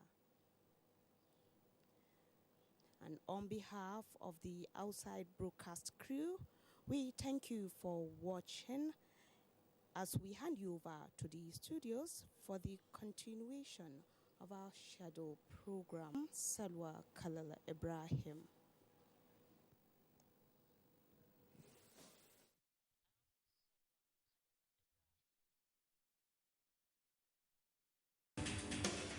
This is the network service of the NTA. We'll be joining our outside broadcast crew for another live and developed the third way, which I call the theory of interdependence. In this theory, the legislator must protect its independence while providing legislative support to grow the economy and manage the polity. Interdependence recognizes the overriding responsibility of the president to manage the national economy in a manner that is complemented by the power of legislature to oversee the exercise of presidential power. Interdependence requires a new orientation that wins legislators away from undue antagonism and competition with the executive on the paraphernalia of power, but rather focuses on providing a strong legislative framework for socio-economic development. To resolve Africa's underdevelopment and political instability crisis, we need legislators who have embraced the cooperative culture and transcended their delight for competitive politics. In the Fifth Assembly, we attempted to follow the path of interdependence and co-management, and it yielded the fruitful, sustained economic growth. We don't need to agree with everything the executive did or said.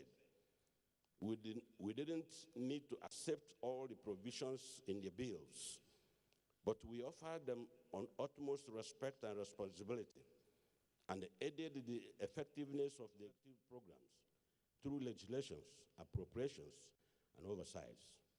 We recognize that the unity and development of the country trumped any lust for power or passion to spite and abuse. I believe that the present National Assembly is on that path, and in spite of negative impacts of COVID-19 pandemic, we will see a resurgence of sustained economic growth during the rest of the administration.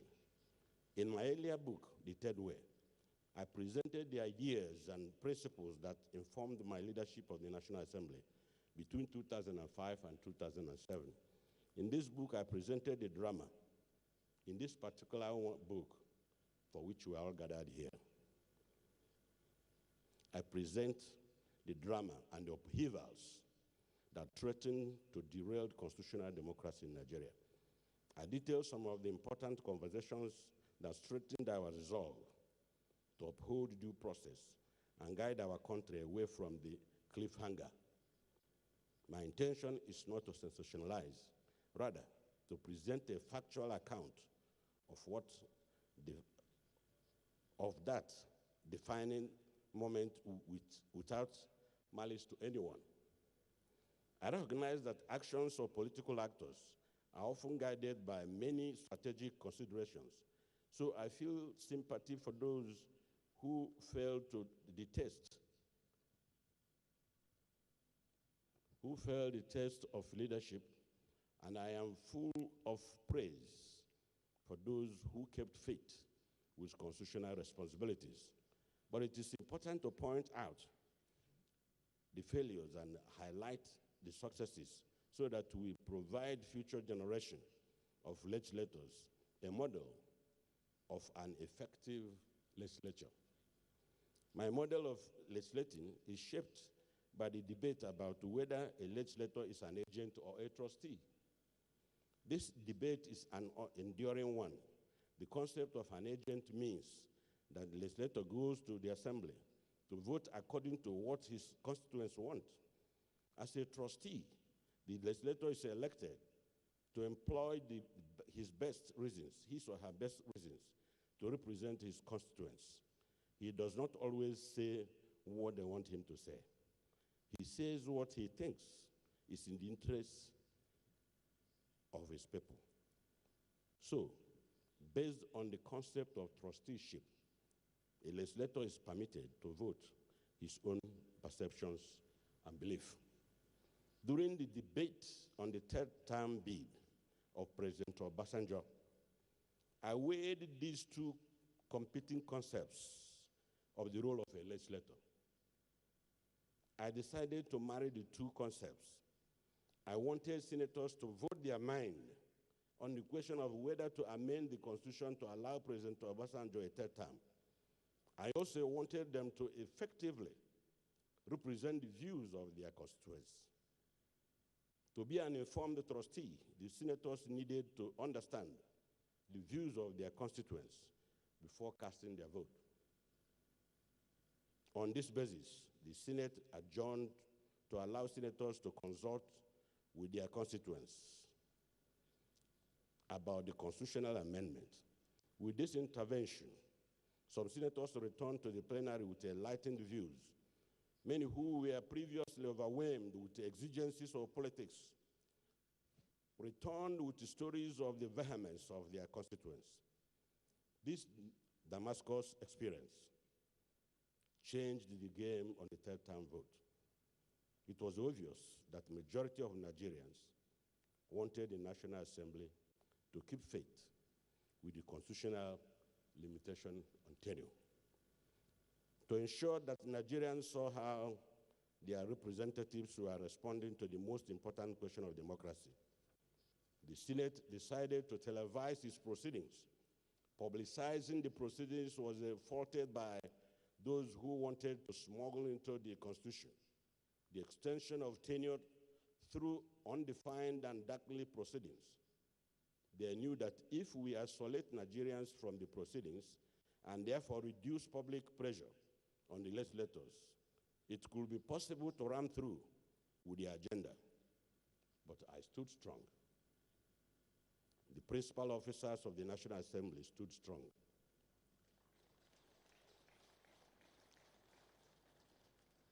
We overcame this intense pressure, even from the highest level of government. We continue to broadcast the proceedings. The result of the publicity and openness was that we ultimately secured our democracy. The degree of public interest the debate generated owed largely to decisions to televise our deliberations. This was about the origin of now institutionalized use of television to publicize the proceedings of National Assembly. The publicity of the proceedings made legislators to sit up and take seriously the art of lawmaking. No one wanted to be caught on camera, either sleeping or making disjointed statements. No one wanted to be seen by members of his or her community taking disgraceful position on such important issue. Publicly televised proceedings became a new incentive structure to improve the quality of proceedings in the Senate. Suddenly, we gained a new insight into the legislative craft. We were then ready to subject our decisions to public scrutiny. As a graduate student in the United States, I followed some of the most contentious debates in the US Congress. When I became a senator, I wrote a book, My Mission as a Senator, where I articulated my legislative priorities and legislative framework to grow the economy. In furtherance of this vision, as Senate President, I restricted myself from the procurement process in the National Assembly so that I can maintain a high level of credibility and engagement with legislative business in order to transform the institution of legislature. I recruited the best and the brightest I could find across the country as economic and legal and political advisors. I created a policy research group that included industry stakeholders and experts to improve the rigor of lawmaking. These innovations paid up huge social capital for the National Assembly. Suddenly, the National Assembly became the most credible public institution in Nigeria. The National Assembly became effective, credible, and efficient. Nigerians now came to regard the National Assembly as a collection of patriots devoted to generating laws and legislative framework for economic growth and social inclusion. From my stewardship at the National Assembly, I learned the importance of integrated leadership at their own choice. I had great relationships with my fellow senators. I remain eternally grateful to my colleagues, some of whom are here, for finding in me the competence and integrity to lead at that difficult time in the life of the Senate. Every success we achieved was because of that unity of purpose and determination to frustrate the devices of the enemies of legislative independence. In the Green Chamber, we found that is House of Representatives, we found a great friend in Right Honorable Masari and his principal officers. We formed a bond of trust based on mutual respect for parliamentary privileges. Without the leadership of the House of Representatives, we could not have carried out the people's businesses and foiled the orchestration to undermine Nigeria's constitutional due process. My overriding message today is that institutions matter. It matters. But leadership matters most. We need to focus on building the strongest and most resilient institutions of democracy and development. We need to have the best-in-class institutions, since economic and social development turns mostly on the quality of institutions. However, recent political experience teaches us that crafty autocrats can rob these institutions of meaning and use them against democracy and development. The third-term bid was almost a disaster, but for the vigilance and courage of National Assembly leaders who supported the due process and opposed an invasion of self-serving politicians. My book chronicles my monologues and dialogues when I was seeking the strength to serve my country. I found great support in the late maverick U.S. Senator John McCain. He's from Arizona, or was from Arizona, he's late. McCain said that courage is not absence of fear, but the determination to do what needs to be done in spite of the fear. My mind echoed incessantly with his words as I pondered the possibility of a military overthrow of Nigeria's democratic government. With my colleagues on my side, I decided to ride the storm. I struck upon a concept that defined what I did in the storm of political firework in the Senate. I conceived myself as a role of a judge, holding the fair balance between contending parties to a dispute. I decided that my responsibility was to uphold our rules of procedure and the overriding requirement of the Constitution, I made sure that no one forced a decision on the Senate.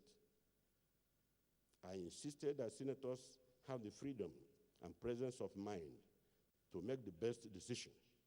I knew that if given the freedom and the information they needed, they would make that decision to reject the agenda.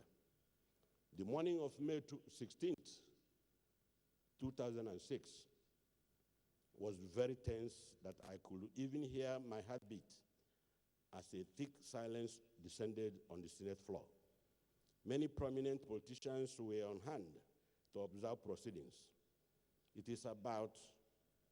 is important to note that while the Senate was on recess, I decided to put in writing a speech that will emphasize to my colleagues the historic moment that they will usher in through their votes. That speech will be my last act of statesmanship to urge my colleagues to work on the path of constitutional democracy and not allow political expedience to overwhelm their sense of patriotism. The speech worked magic. After I delivered it and called for votes to determine whether the bill should be read a second time, there was total silence. To take it beyond doubt, I called for votes a second time. There was no vote for the bill to go to third reading. I struck the gavel. Third time was dead.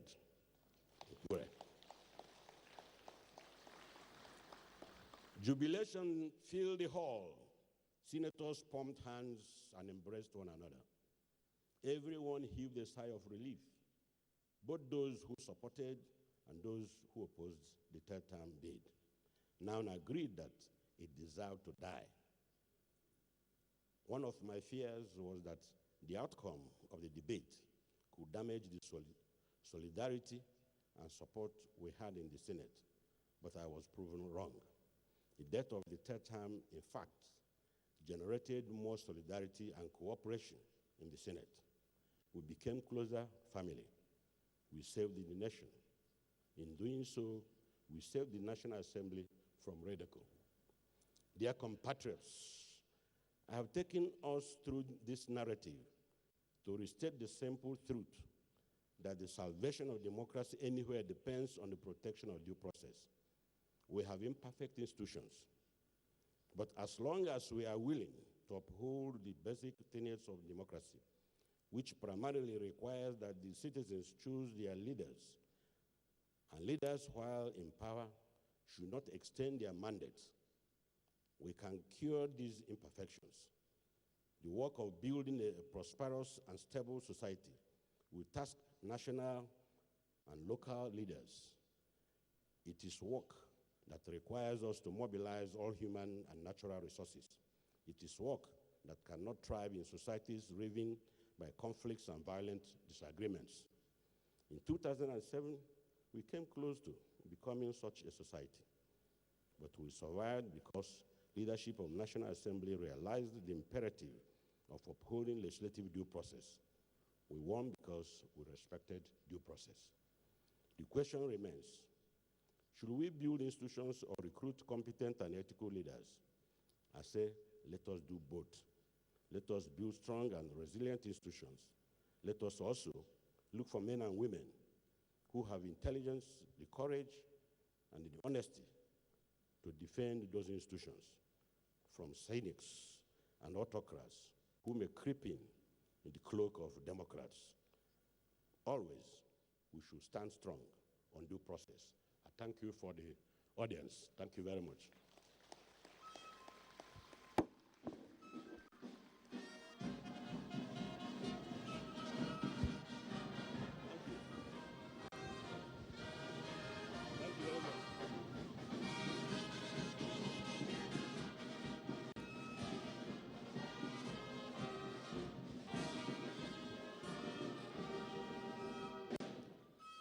Your Excellencies, it is said that a leader is best when people barely know he exists. when his work is done and his aim is fulfilled. He has the confidence to stand alone, the courage to take tough decisions, and the compassion to listen to the needs of the people around him. And such a leader is a man that just left here now. Can we put our hands together one more time for the author of the book, Standing Strong? Memuna will step in here and have some recognitions done.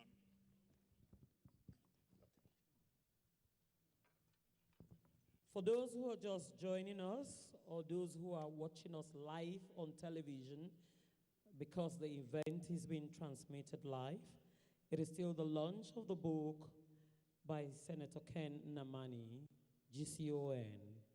The book is called Standing Strong. It is a charge to you all and to us all to go stand tall and strong wherever we are, whatever assignment we have to do. You will agree that he is vast in knowledge, he's deliberate, he's witty, he's acute in perception, and his judgment is sound. At this point, I will quickly welcome some people who joined us. We have Major General Felix Chukwuma, retired. He's representing the Obi of Onitsha. Please put your hands together for him. You're welcome, sir. Chief Chuks Unaji, the chairman of the Ninth Holdings Limited, is here. Honorable Victor Nnam, Commissioner for Lands, Enugu State. We have Honorable Sam Ngene, member, Enugu State House of Assembly. For those of you who are encountering the real brass, the group, the orchestra group for the first time, they are a foremost glamorous orchestra group founded 14 years ago by a veteran broadcaster. Their patron, incidentally, is in the house with us, Engineer Prince, author Izzy, who has been solidly behind them. Please, another hand of applause for the brass orchestra.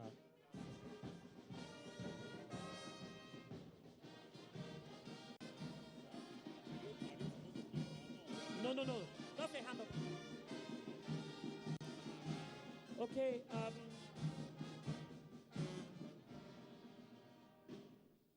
if by chance you have misplaced your car keys, please come behind.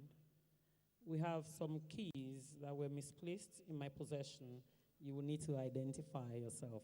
Thank you. Your Excellency, distinguished ladies and gentlemen, let me welcome Chief Ojinaka Philip Maduekwe, Chairman, Akwa Ibom State Special Sports Association, Honorable Toby Okechukwu, Enugu State House of Assembly, Representative J.J. Eziuko, SAN, is also here. Architect Tunde Imoleyin, representing distinguished Senator Dr. Olonimbe Mamora, Honorable Minister of State for Health. And it's also here, we have Jürgen Peschels, CEO, Nine Mobile, is here with us. Your Excellencies, distinguished ladies and gentlemen, there are three very special people here that had their birthdays only recently. I'd like to say belated happy birthday to the Ordni of Ife, who clocked 47 recently. Your Royal Majesty, happy birthday. The second person is the former governor of Imo State, and now a senator, distinguished Senator Rochas Anayo Okorocha. We also welcome you.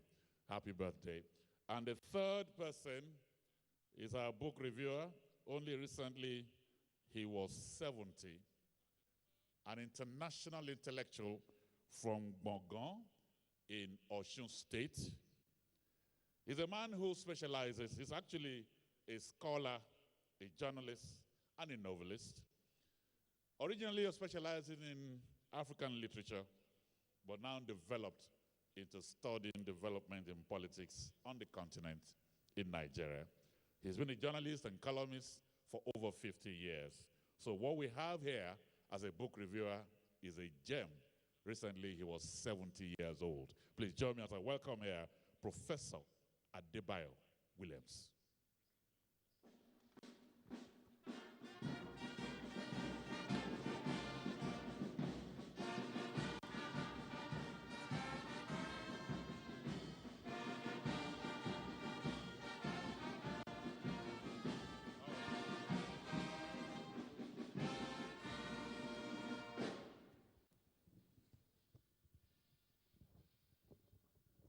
Thank you very much, Mr. MC.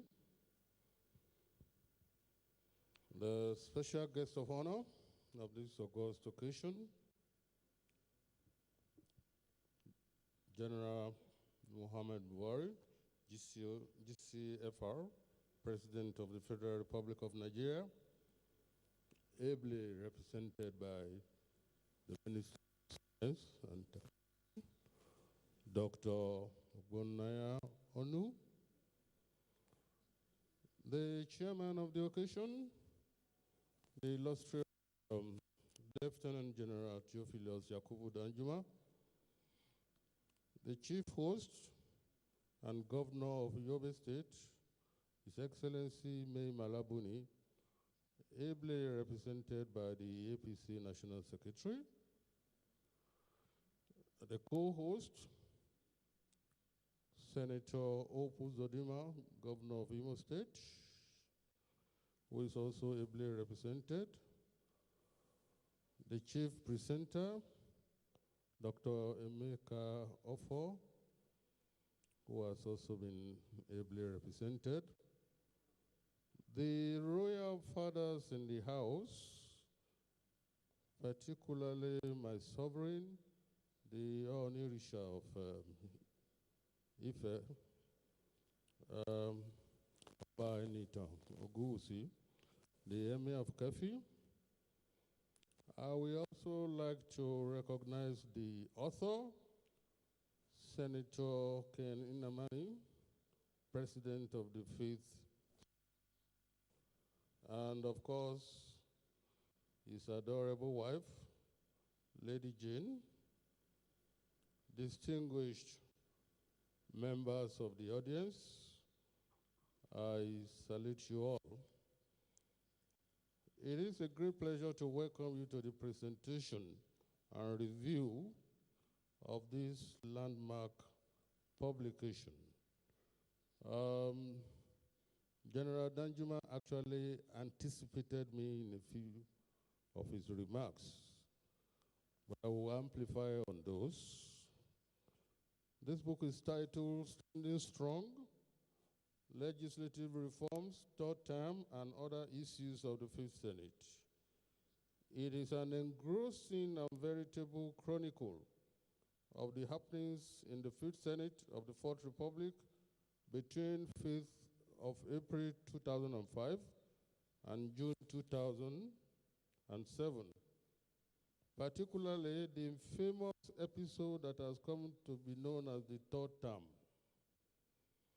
Standing strong is an apt metaphor for the events that took place in and out of the chambers of in those tension-soaked moments when a wrong decision could have critically and crucially affected the fate and fortunes of the nation. When human errors, which are avoidable, could have pushed the nation along the road to democratic Golgotha. The events demonstrate how the combination of character failure and institutional weaknesses could seal the fate of a nation and its fragile democracy. Taking a look at the hulking frame of the senator, one can surmise that at 73, he is a man of tough physical coordination, extraordinary mental conditioning, and remarkable psychological scaffolding. Built like an American soccer player, which he was actually, it is obvious that Senator Ken Inamani can hold his own in any political commotion or State House Afre. According to this book, it was only once in his adult life that the senator felt an overpowering urge to give rein to physical exertion. That was when his home governor ordered him to step down for the governor's preferred candidate as Senate President after cornering him in the State House. Luckily, his sense of restraint and reason prevailed. And, of course, Ken Inamani did not allow a second entrapment to take place. Nigerians owe a debt of gratitude to the distinguished senator for writing about his experience in politics and for beaming and illuminating searchlight on our political process and the intrigues and processing of power in a post-colonial nation coming out of protracted military rule. It is a rich compendium full of facts and figures and threshed through with compelling analysis and weighted reflections. Diligently researched, painstakingly put together, and impressively referenced, this book is a scholar's delight. Like a practiced hunter for the truth, the author approaches his query from different directions, overwhelming it with the sheer weight of incontrovertible evidence. This book is a seminal intervention in the country's political process, and the reviewer make bold to say that this memoir is destined to become a classic of its genre.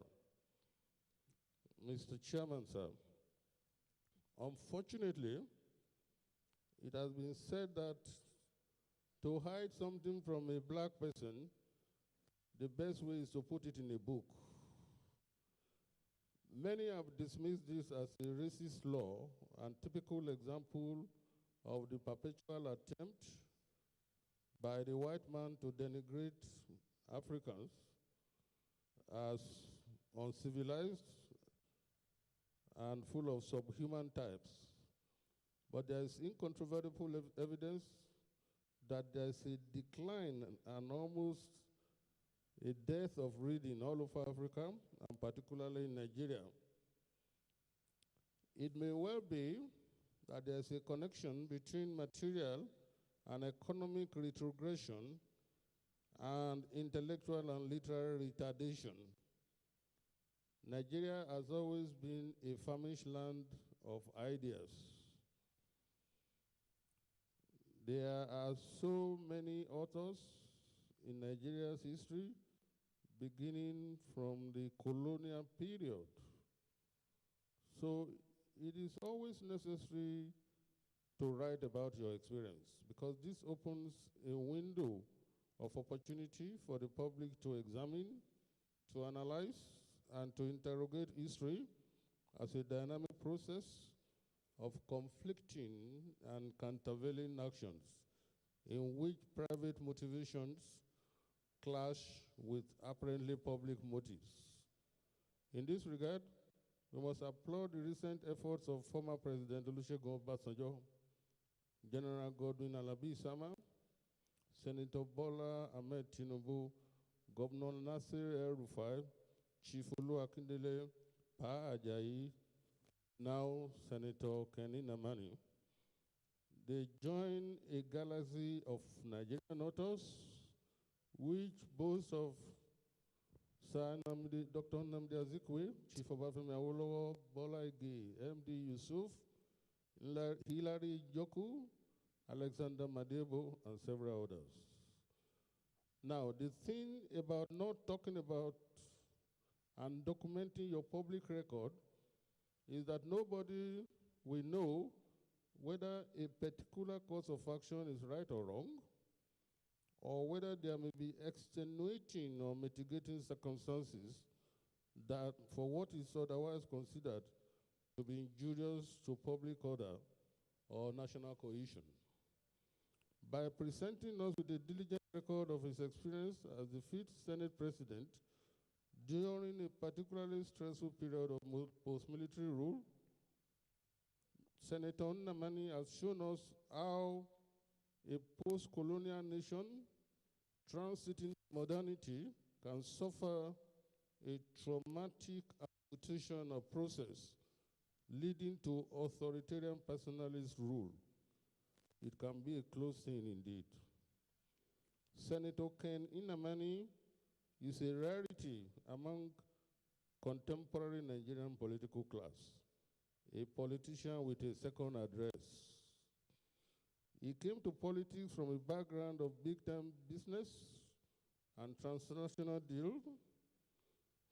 This background enables him to view politics as a mere vocation for the pursuit of public good rather than a zero-sum game in which no weapon is considered too profane to be deployed in a war of all against all. As a matter of fact, it was his kind gestures and acts of philanthropy which made this rural Amechi Uwani community to call upon him to run for higher office. Among other things, he had single-handedly championed a rural electrification project, which made it possible for his people to enjoy electricity for the first time in their life.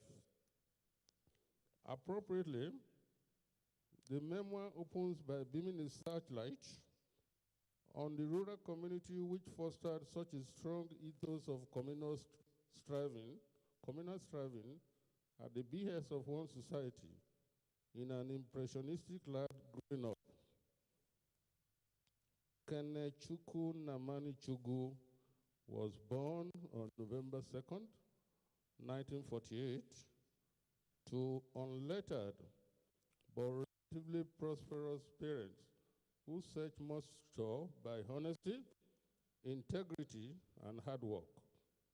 His father, Nnamani Chukwu, was a sharp-witted farmer and businessman who traded in coral beads while doubling as a traditional healer and later as a native authority official in the colonial government. Throughout his life, Nnamani, or Nna as he was popularly called, regretted his inability to read and write, which he felt shortchanged him in his dealing with the colonial masters, and which made advancement in the system for a man of his natural abilities impossible. For example, he was often asked to thumbprint documents which he could not read or understand. He therefore made up his mind that this must never be the lot of his children. He was determined to educate them to their heart's content.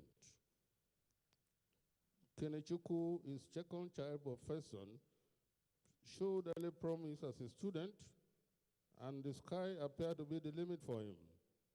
He was also manifesting uncommon leadership traits which did not escape the attention of his teachers, who rewarded him with positions of authority among his peers.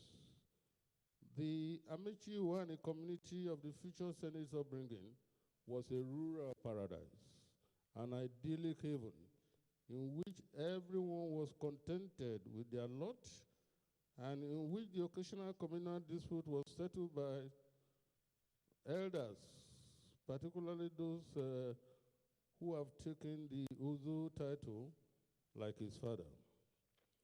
With boyish rapture, Ken Nnamani himself describes his native community as a land of flourishing flora and fauna in the days of my birth. The rustic nature of the land was something to cherish. The serenity of the countryside was a beauty to behold and a joy to experience. The innocence of the times could only be imagined today. It was a rural life that thrived on the sense of community. This was an agrarian paradise, an organic community straight out of Chino Achebe's fabled Umofia community in Things Fall Apart. Yet, despite the rural bliss, the contradiction could not escape Nnamani. The heart of Enugu Municipal Township was less than 2 miles away. The modern city was encroaching on the Amici countryside, fueling discontent and misery among the people without bringing the joy and fruits of modernity. With their old way of life gradually destroyed and their morals uprooted without any tangible and viable replacement, the people were left behind holding the wrong end of the stick. It was a classic case of aborted modernity, which was to repeat itself almost everywhere in the country and elsewhere in post-colonial Africa. The tragedy of modernization without commensurate development and industrialization was to become a lifelong obsession of the future senator and would eventually influence the terms and parameters of his missionary incursion into politics. It was a rallying call to action. After secondary school, in which he passed with stellar grades, Ken Inamani and his doting father were faced with the choice of where to complete his higher secondary school. With the educational facilities in the Old East still struggling with the ravages of the Civil War and its after effect, the father shrewdly settled for Ibadan Grammar School as the destination of choice. It was a most fortuitous choice.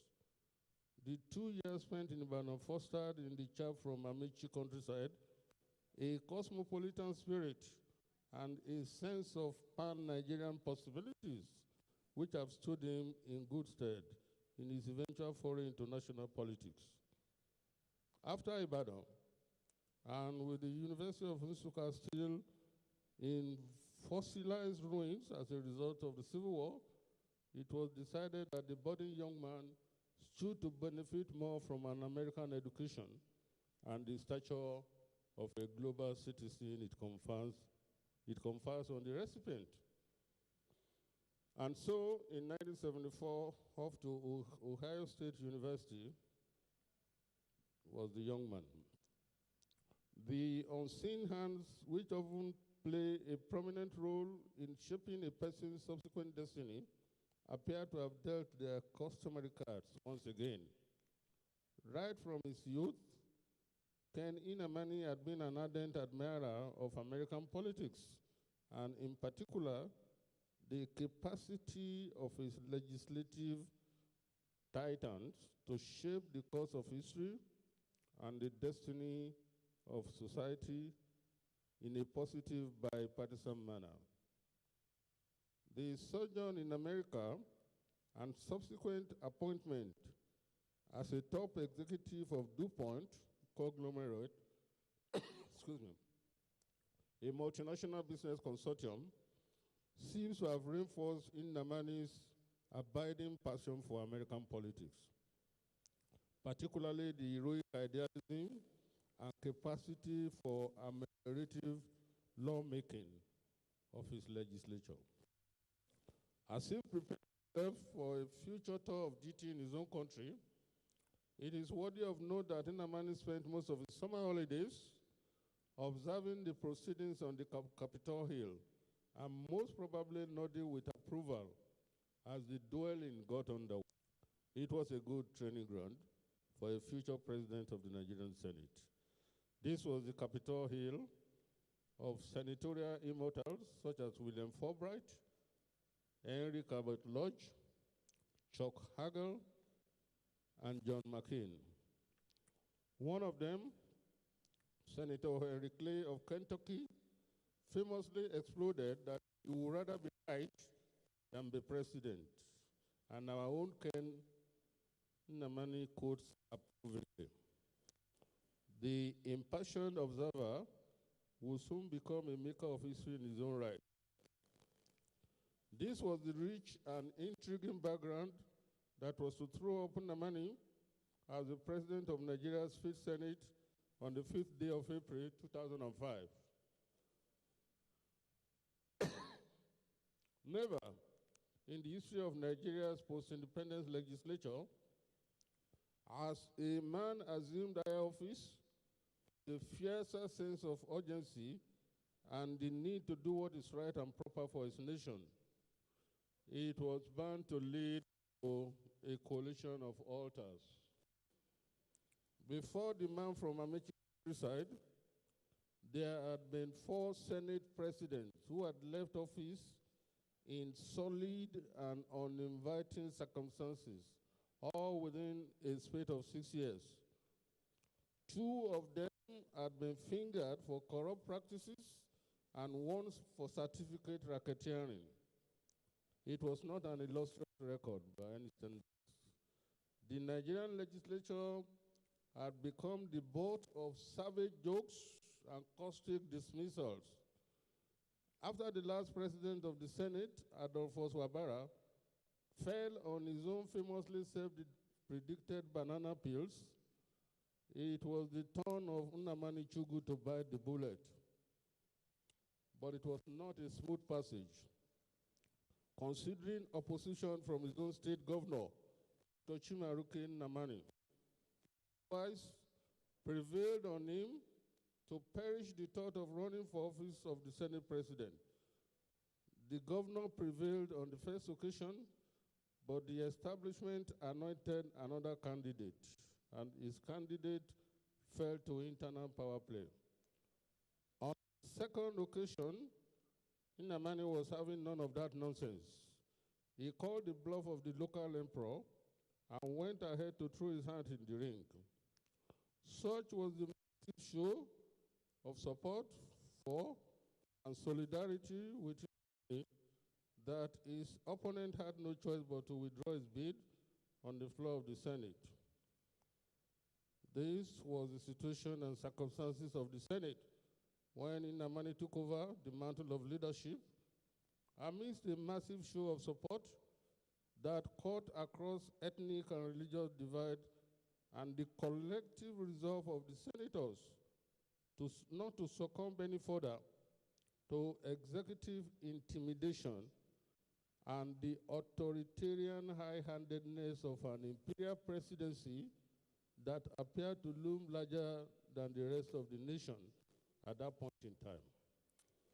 Mr. Chairman, sir, please permit the reviewer at this point to make some pertinent observations on how and why the nation and the Senate found themselves in that fix.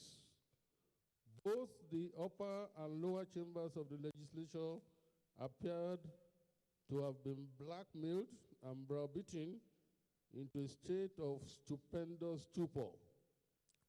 The ruling party and the opposition parties had been thoroughly destabilized as a result of relentless adversarial onslaughts from the executive.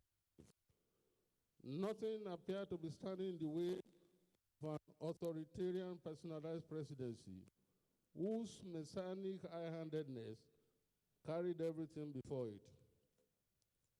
In retrospect, it could not have been otherwise.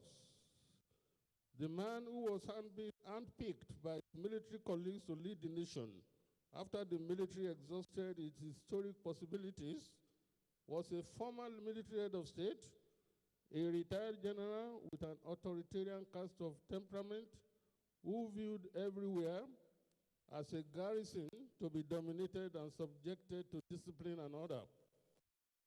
He was also a respected global citizen who had begun to see himself as larger than life. To make matters worse, General Obasanjo himself was a victim, thank you very much, was a victim of military intrigues and Machiavellian conspiracies, which saw him briefly sentenced to death by his former subordinates, only later to be committed to life imprisonment. There must have been an abiding trauma somewhere. Obasanjo's brief from his former junior colleagues was to hold the nation together at all costs and prevent it from fracturing in the hands of its fractious political elite, even if it means dragging it from the brink with a brinkmanship all of its own. It could not have been his fault if he incited messianic self-help into the clause and the project It all came with the territory. After all, those who put him there cannot be accused of being entirely altruistic themselves. To his credit, Obasanjo and his kitchen cabinet had, within a very short time, achieved a brilliant feat of demilitarization, which is unequaled in the annals of military disengagement in post-colonial Africa. Within a very short time, Obasanjo was able to return the country to international respectability and global prestige from its hitherto pariah status. The economy was also beginning to show a bounce. The vainglory and messianic self-righteousness notwithstanding, such a person can be excused if he began to see himself as God specially anointed with a divine mandate to treat the territory handed over to him as he deemed fit. He can treat the inhabitants with gross disdain, and all adolescent effusions from other arms of government as mere evidence of judicial and legislative rascality, which must not be condoned. This was the situation that set the template for the inevitable confrontation between Namani's Fifth Senate and the Obasanjo presidency. Mr. Chairman, sir, before we come to this, it is appropriate to say a few words about the concept of institution and institution building. I'm happy that Senator Namani was also obsessed with this. But contrary to received notions in some quarters, there is no egg and chicken paradox about the notion of institutions and strong men. Please note that by this I do not mean strong men as they have come to be known in Africa and other remaining enclaves of authoritarian one-man rule in the world. All human societies build institutions to suit their needs at particular points in their existence and as a veritable compass to negotiate existential pressures. Institutions are products of leaders with the requisite strength of character and visionary selflessness to consider what is best for their society. They, the burgeoning institutions, in turn, serve to modulate and to modify the behavior of errant and unstable leadership, particularly in very grim existential circumstances. For example, when George Washington declined the invitation to rule America in perpetuity, in close approximation of the same autocratic monarchy which had driven his forebears from feudal England, he was laying down the foundation of the modern American presidential system, which has been the envy of the modern world. It takes granite determination and a radical envisioning of a new world to do just that. Worse than all, America is the better society for that noble gesture of its founding father.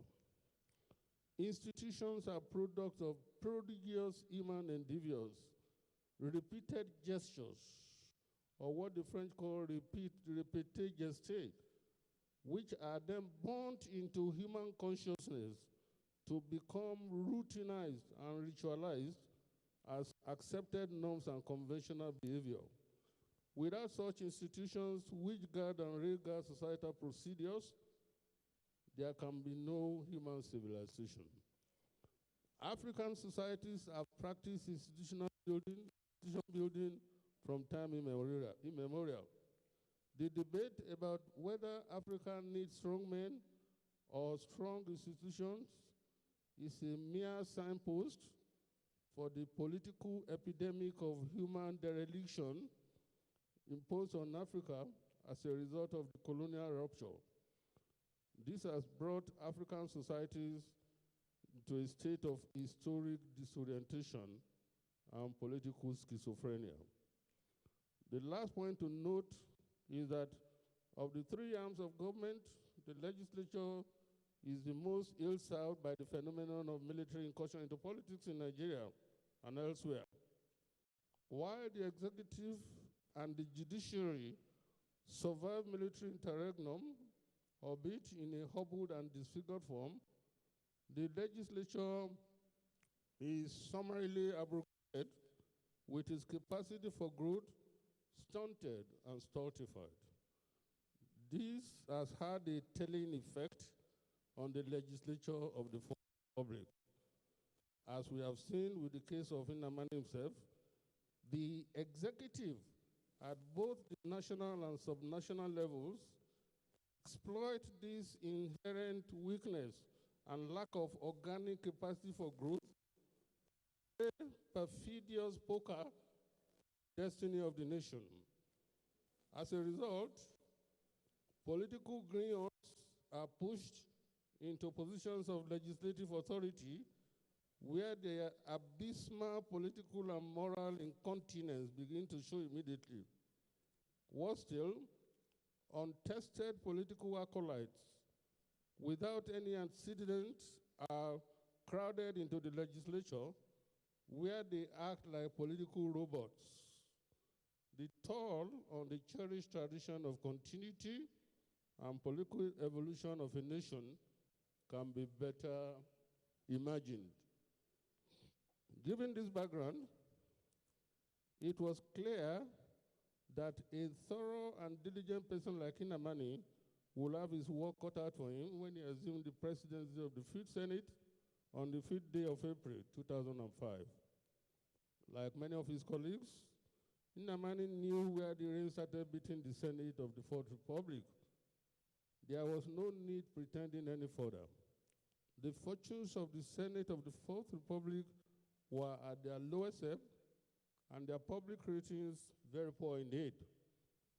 Nnamani embarked on wholesale legislative reforms, which involved massive house cleaning exercise and the clearing of the cobwebs of corruption and legislative shenanigans. A legislative aide of the new Senate leader, who thought it was all a joke, was summarily dismissed for illegal procurement of fertilizers. The executive duly took notice. In an interactive session with President Obasanjo before the inevitable clinch, the retired general, a past master in the art of psychop, noted that Nnamani's successful business background might help him. But also he added the rider that he could also enjoy him. Obasanjo deliberately left the matter hanging, leaving the Senate president to work out the double-edged praise in all its gnomic ambiguity. Nnamani braced himself for the inevitable confrontation. It stole upon the Senate like a thief in the night. Ever since the beginning of the Fourth Republic, there had been clamor for the drastic amendment of the Constitution bequeathed to the nation by the departing military oligarchy. Many dismissed it as unrepresentative of the genuine wishes of the aspirations of Nigerians and unworthy of being called a genuine people constitution. Rotimi Williams, the legal luminary, dismissed it as a constitution which tells a lie against itself. Issa Sage, the noted constitutional law expert, slapped it down as a fraud. All over the nation, there were concerted efforts to join issues with the federal authorities. Most notable among these was the pro-NACO movement led by the veteran nationalist and twice exiled activist patriot, Antonio Nauro, which went ahead to hold its own alternative national conference. The federal authorities at first poo-pooed the whole idea of a national conference, claiming that it is legally and politically impossible to have two sovereign authorities in a nation at the same time. The good people of Nigeria, as a collective electorate, had already delegated their sovereign authority to the elected ruling government. Beyond waiting for the new secular election, there was nothing anybody could do about it. However, the national clamor became impossible to ignore. The government, in a stunning volte-face, suddenly reversed itself by convening what it called the National Political Reform Conference, loading 100 membership with its well-known and cohorts. It was an attempt by the Obasanjo presidency to kill two birds with one stone, as they say. Obasanjo set an agenda highlighting areas the delegates should debate, but he also controversially set the limit for its deliberation by implication, the end result, by pointing out areas he considered to be no-go. The sparks began to fly once the Constitutional Amendment Bill was presented to the Senate on 4th April 2006. All in all, there were 116 clauses, but despite the laudable nature of most of the recommendations and their nation-invigorating potentials, there was a big elephant in the room. Surreptitiously smuggled into the amendment was the poison chalice that was to become known as the Third Term Bill, that canvassed further elongation of the two terms limit proposed by the Constitution for executive office holders. This is how Nnamani himself described the strange maneuver on page 125 of this engrossing book. Then, deep in the middle of the desired amendments, they buried term for the president. The ruse was not all that clever. Amounted to hiding behind one finger. When it was discovered, the public became implacable. Many of the senators were livid. The very few of them who still defended the third term project could do so only furtively and not without casting actions glasses at their own back. If the intention was honest and patriotic, why did they need to hide it? After an exhaustive debate commencing a month later, which began with whether the Constitution should be amended at all in the first place, the Senate voted overwhelmingly to reject the entire bill. In so doing, they also appeared to throw the baby with the bathwater. In such circumstances, there will have been no room for political finesse and separation and unbundling of sub-clauses. The circumstances were too dire and desperate. The rejection of the third term agenda was a massive blow to its proponents. Many of them never recovered their bounds. Some of them went to their graves, shunned and cold-shouldered as pariahs. For President Obasanjo, it was a profound personal rebuff and a cataclysmic blow to his personal prestige and international standing. From that time on, and with the unfortunate and protracted dogfight with the vice president compounding its fortunes and further eroding public credibility, the Obasanjo presidency became a lame duck, and Obasanjo himself a raging bull to be gently eased out of the room before doing further collateral damage. Despite his repeated public denials and the fact that nothing could be directly traced to him, the evidence of the former president's complicity in the third term fiasco was as overwhelming as it was damning. Like a relentless prosecutor of exemplary skills, Nnamani focuses on the details from every conceivable angle, stripping the outright lies, dishonest denials, and ingenious misrepresentation of facts from the body of evidence. One cannot but feel very sorry for the culprits. In a revealing postscript, Nnamani discusses how a call came through the secure line in his office after the Senate rejected the third term elongation bid. It was from retired Major General Abdullahi Mohammed, President Obasanjo's chief of staff. In a frantic tone, the general asked Senator Nnamani what he wanted him to tell Baba. Tell him it is all over, Nnamani bluntly responded. The game was up. After nailing his quarry, Nnamani is generous enough to impute noble motives to some of the actors. A few of them genuinely believed that elongation of terms under the incumbent was the national panacea needed to guarantee peace, stability, and progress.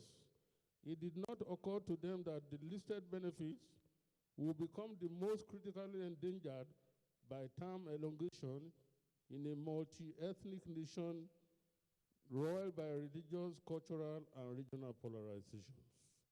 As for the principal actor, Nnamani notes Obasanjo's prodigious capacity for hard work, his meticulous attention to details, and his capacity to spot and nurture talent.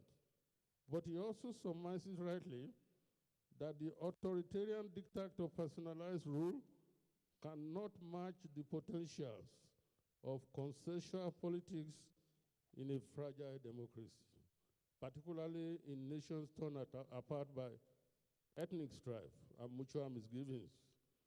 In the end, Obasanjo appears to have been a victim of his own messianic delusions. It is a pity that all the other weighty considerations and well-judged rumination in this book appears to have been overshadowed by the third term imbroglio. For example, there are important ruminations on the freedom of the press bill, on the ceding of Bakassi, and also on the intrigues that led to the emergence of Umaru Shehu Yar'Adua. But ladies and gentlemen, it is worthy of note that 15 years after, Nigeria is still haunted by the specter of aborted constitutional reform conferences. The recommendations of the last one ended on the desk of the former president, staring him in the face until he was democratically deposed. It was said that because he did not quite serve his ploy for term extension, he was not willing to go any further with it.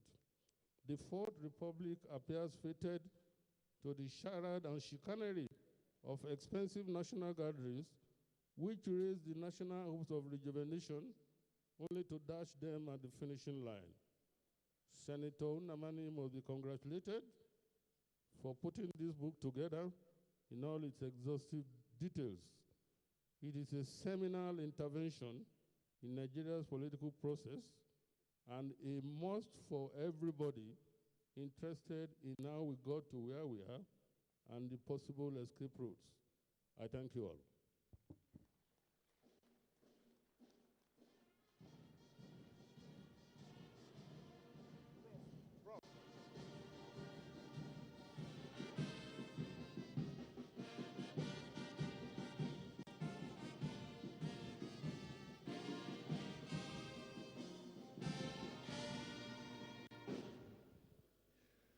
He is a professor of professors.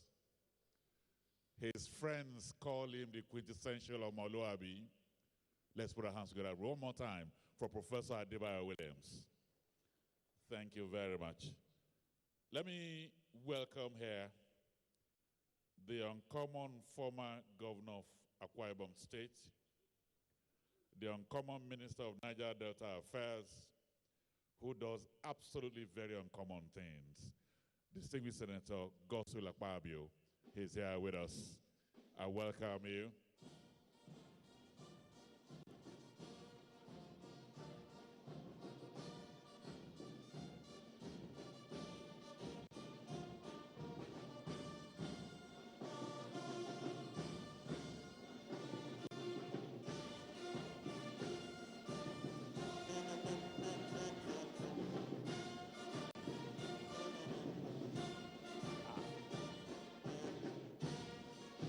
From Akwa Ibom. Now I know that the brass band are from Akwa Ibom State.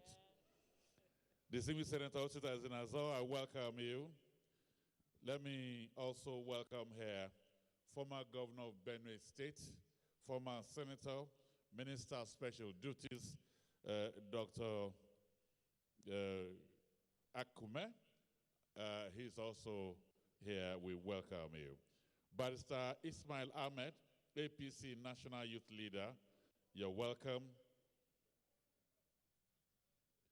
Mr. Olalekan Ogunleye, MD CEO, Gas Aggregation Company, Nigeria Limited. I welcome all of you. My sister Memuna has all their names. Apart from Dr. George Akume, I have Honorable Tobis Okechukwu, Deputy Minority Leader, House of Reps. Also here, Mr. Chinyeka Oha, former Minister of State FCT, Chief Everest Naji, OAS helicopter, is also here with us. I welcome you all. I welcome Dr. Kinsman Chikelu, Chairman, Greater Igbo Forum. Honorable Ugochukwu Agbala, Chairman, APC Enugu State, we welcome you. Distinguished Senator Osita Isunaso, former APC National Organizing Secretary, we welcome you. Honorable Prince Ofo Chikwegbu, National Assembly, you're welcome.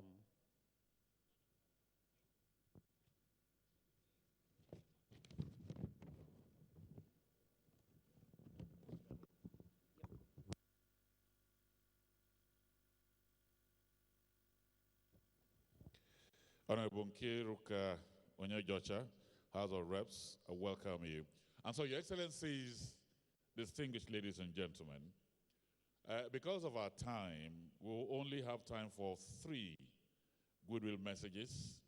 2 senators and the Oni will be speaking to us. But we'll have the brass to do 2 minutes. 2 minutes to warm the building, and then we'll go on into the goodwill messages.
Tiwa Ayedatiwa, Deputy Governor of Ondo State, Your Excellency, I understand you've been here all morning. We say thank you to you and welcome you heartily. Also here, distinguished Senator Dr. Itainan, SSA to the President of Niger Delta Affairs, also here with us. Your Excellencies, distinguished ladies and gentlemen, we'll quickly take some of the goodwill messages, and we will start with distinguished Senator Tafida to please step forward here and offer a few minutes of goodwill on what we are doing here. Distinguished Senator Tafida, please.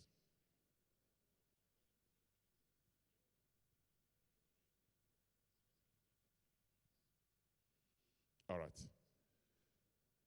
Okay, I'll quickly now go to the fifth. Okay, he's coming.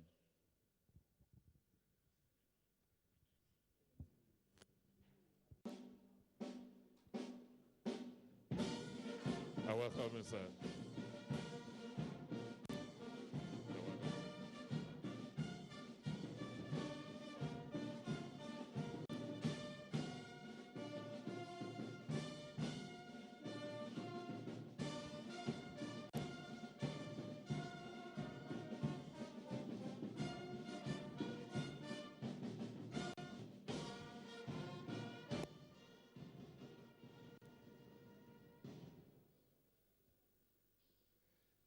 Distinguished ladies and gentlemen, I don't have much time to go through all the order of protocol that has been slated, and I respect the order already set before this time.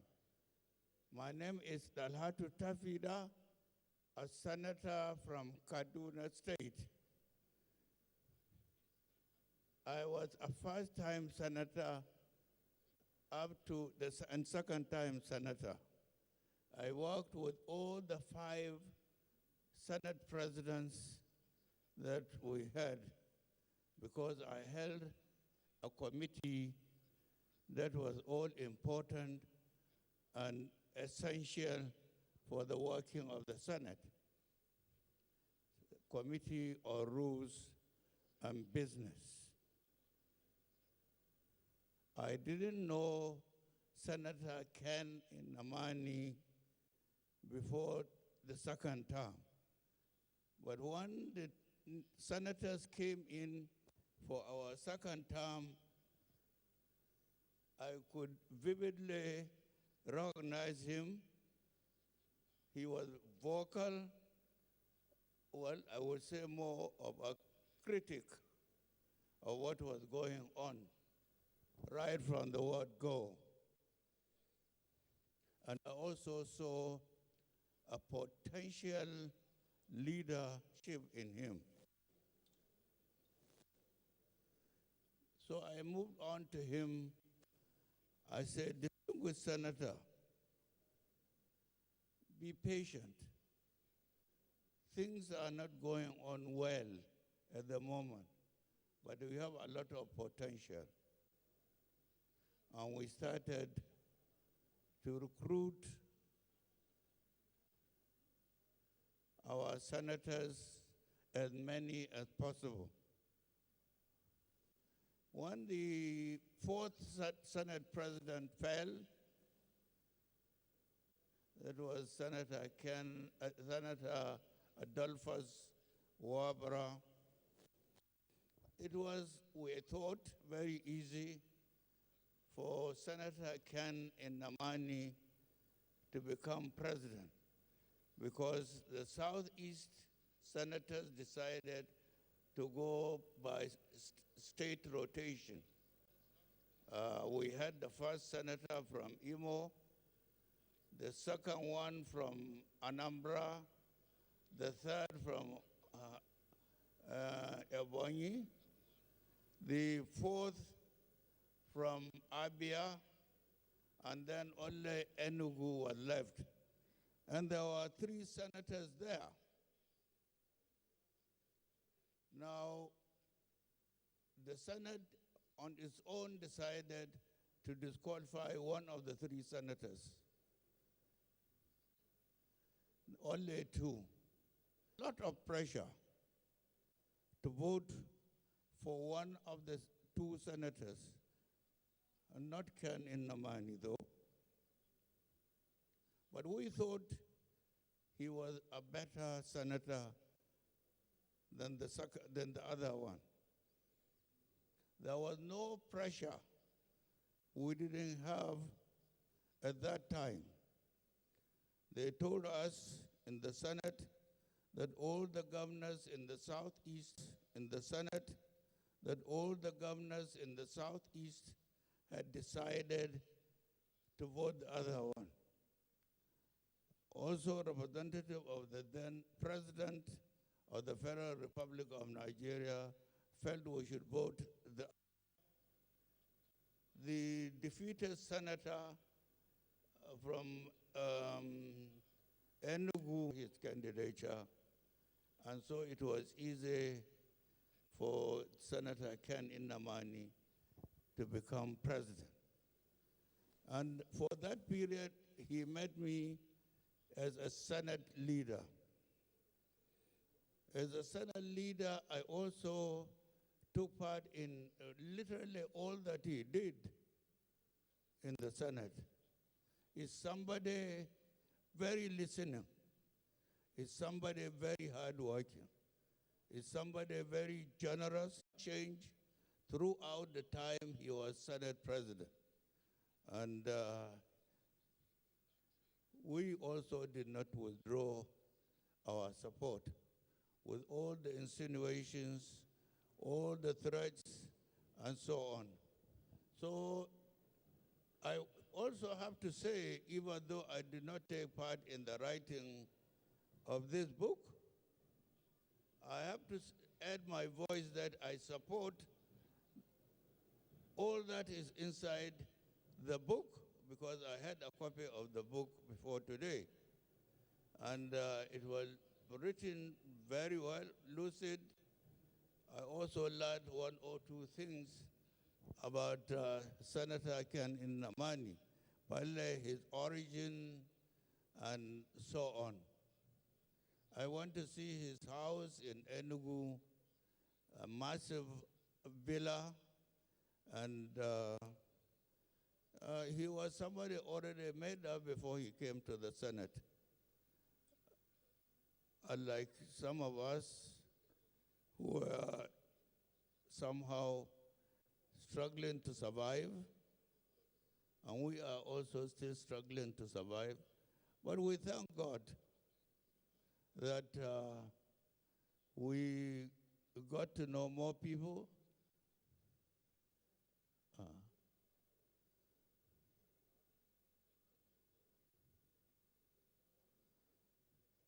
Distinguished Senator Ken Inamani, I was speaking about you and you are absent. Eh? Okay. Thank you very much indeed. Thank you.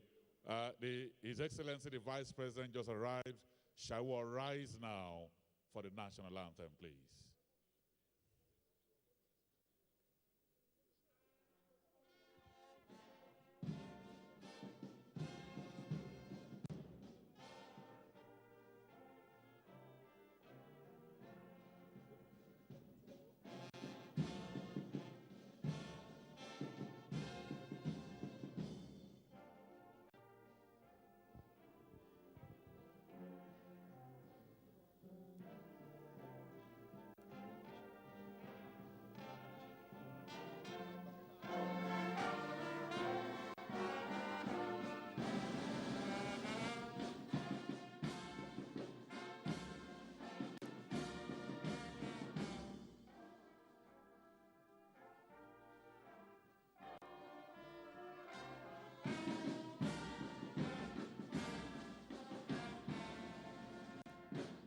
Thank you very much. Thank you. Your Excellency, we welcome you.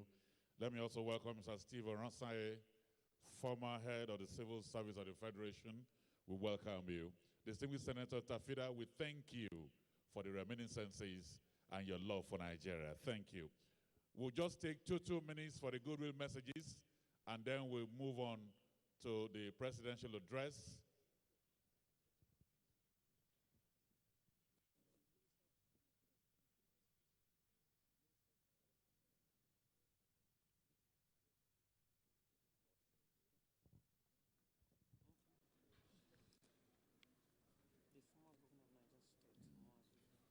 And so we'll also welcome the Honorable Minister for Foreign Affairs, Dr. Godfrey Onyema, who also came in with the Vice President.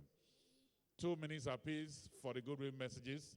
Let me welcome here the Chief Servant, former Governor of Niger State, Dr. Muazu Babangida Aliu, to please step forward here. 2 minutes so that we can wrap up very quickly. Your Excellency, we welcome you.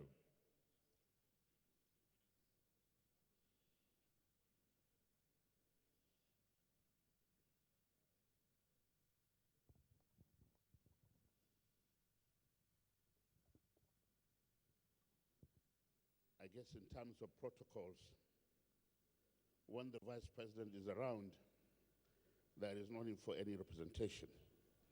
Mr. Vice President, distinguished ladies and gentlemen, again, in protocol, you don't have to apologize to say the rules must be this. No, no, no. The most important person, either the chairman of the occasion or whoever is the most important, call him, and then, ladies and gentlemen, if there is anybody who is not a lady or a gentleman, let him protest. I did not get the opportunity to work directly Senator Ken Inamani, but I have had an indirect one. Senator Ken Inamani, not only a neighbor, but also, do not forget that when he did what he did for the third term, he was in the same political party with the president of that time. So it must be understood in that context that those who believe in a particular thing and those who have faith in God at any given time can do the right thing. And that is what Ken did at that particular time. But I have a problem with those who make argument that look at Singapore, look at Korea, Lee Kuan Yew in Singapore, General Park in Korea, and now we have UAE, we have Qatar, we have Bahrain, and co. What is the main determinant of the successes by the time you look at the variables? The main determinant is continuity. They had enough time to plan and to implement. We used to have a 10-year development plan that people can look at, improve, criticize, improve, and do the right thing. But today, we have turned our budget into a routine matters, that we forget that the budget is a law by itself and that it must be followed. I was a permanent secretary, and I knew that at the time, even before our time, you cannot purchase anything if it is not budgeted for.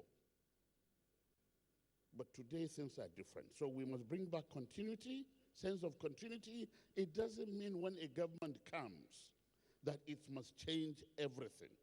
No, it means pick the good ones, drop the other ones, but communicate to the people so that they can appreciate. Go to all the state capitals in Nigeria today. You will see abandoned projects, not because they are bad, but because they were started by a different governor. Kenina Mani, congratulations. I had one statement here. I hope it comes through. We are behind you. Thank you, sir.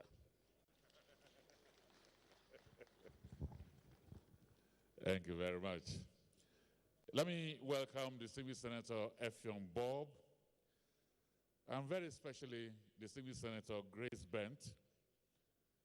And let me say congratulations to you, Senator Grace Bent, for raising a daughter that reeks of integrity, even on national television.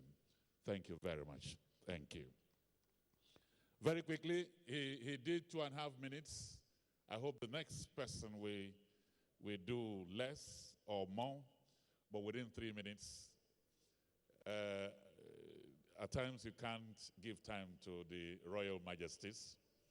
But let me welcome here the 51st Ooni of Ife, His Royal Majesty Oba Enitan Ogunwusi III. Kábíyèsí.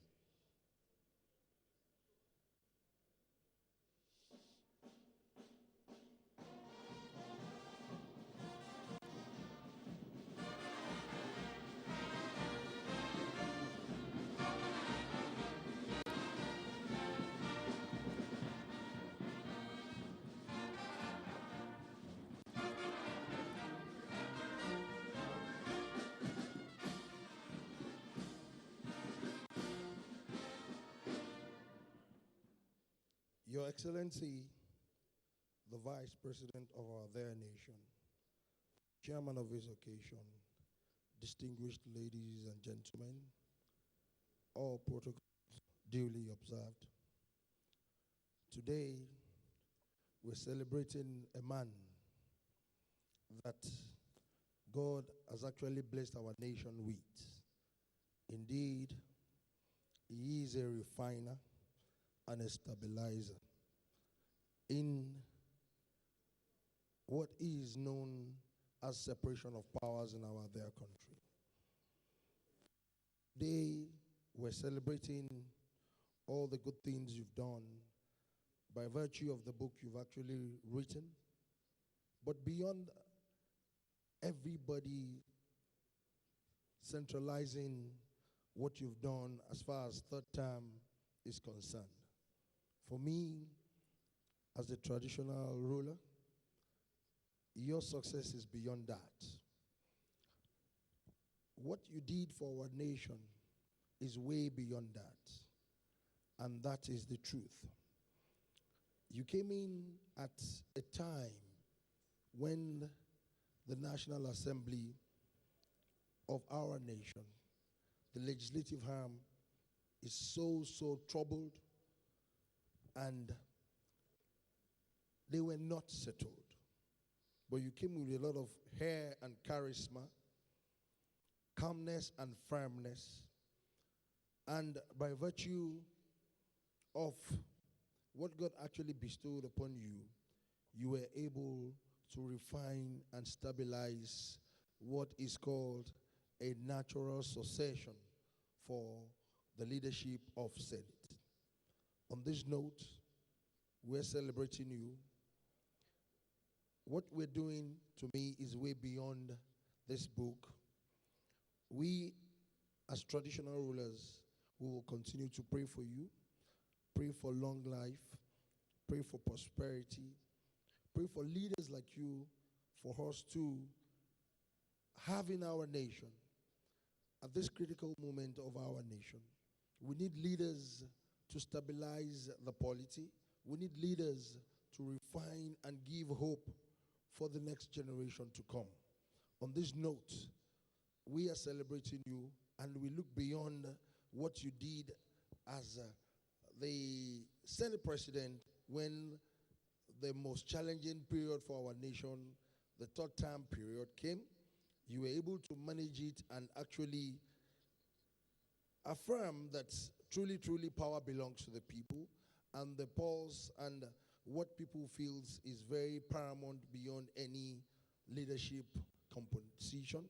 On this note, I want to thank God Almighty for your life, for the entire family, where you came from, and your background.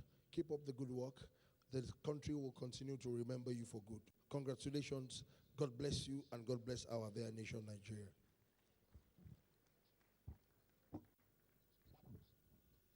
Kabiesi, the Oni of Ife, amazing, young. If you see the stride, you know he still has strength that will last him the next 100 years.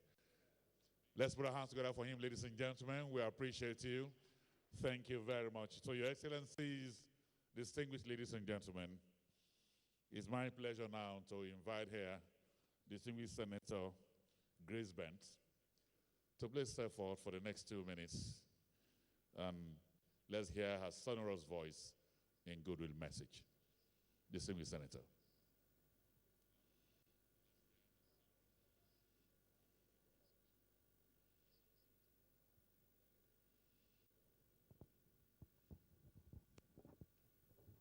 Thank you very much, Mr. MC. Your Excellency, sir, the Vice President of the Federal Republic of Nigeria, Professor Yemi Osinbajo, the chairman of this very historic event, the royal fathers here present. I particularly want to welcome my royal father, the Oni of Ife, Kabiesi Enito Adeyeye, the or Jaja II of Ile-Ife dynasty. Distinguished ladies and gentlemen, I'm just here to give a few minutes a goodwill message. Distinguished Senator Kenechukwu Namani, GCON, is my senior colleague in the Senate. Is a man of very great intellect, a man that has written his name in the sand of times in the history of our democratic experiment in Nigeria. We're enjoying a major dividend of democracy which you put in place for Nigerians and in the National Assembly. You are a man of great honor. The book you have written has cleared a lot of doubt in the minds of Nigerians today, because you were a major actor in that saga. And what I call a quagmire at a point in time, but you were able to wriggle out of that quagmire because of your resilience, your ruggedness, your dogged nature. You proved to Nigerians that the National Assembly indeed is the engine room of our democracy. The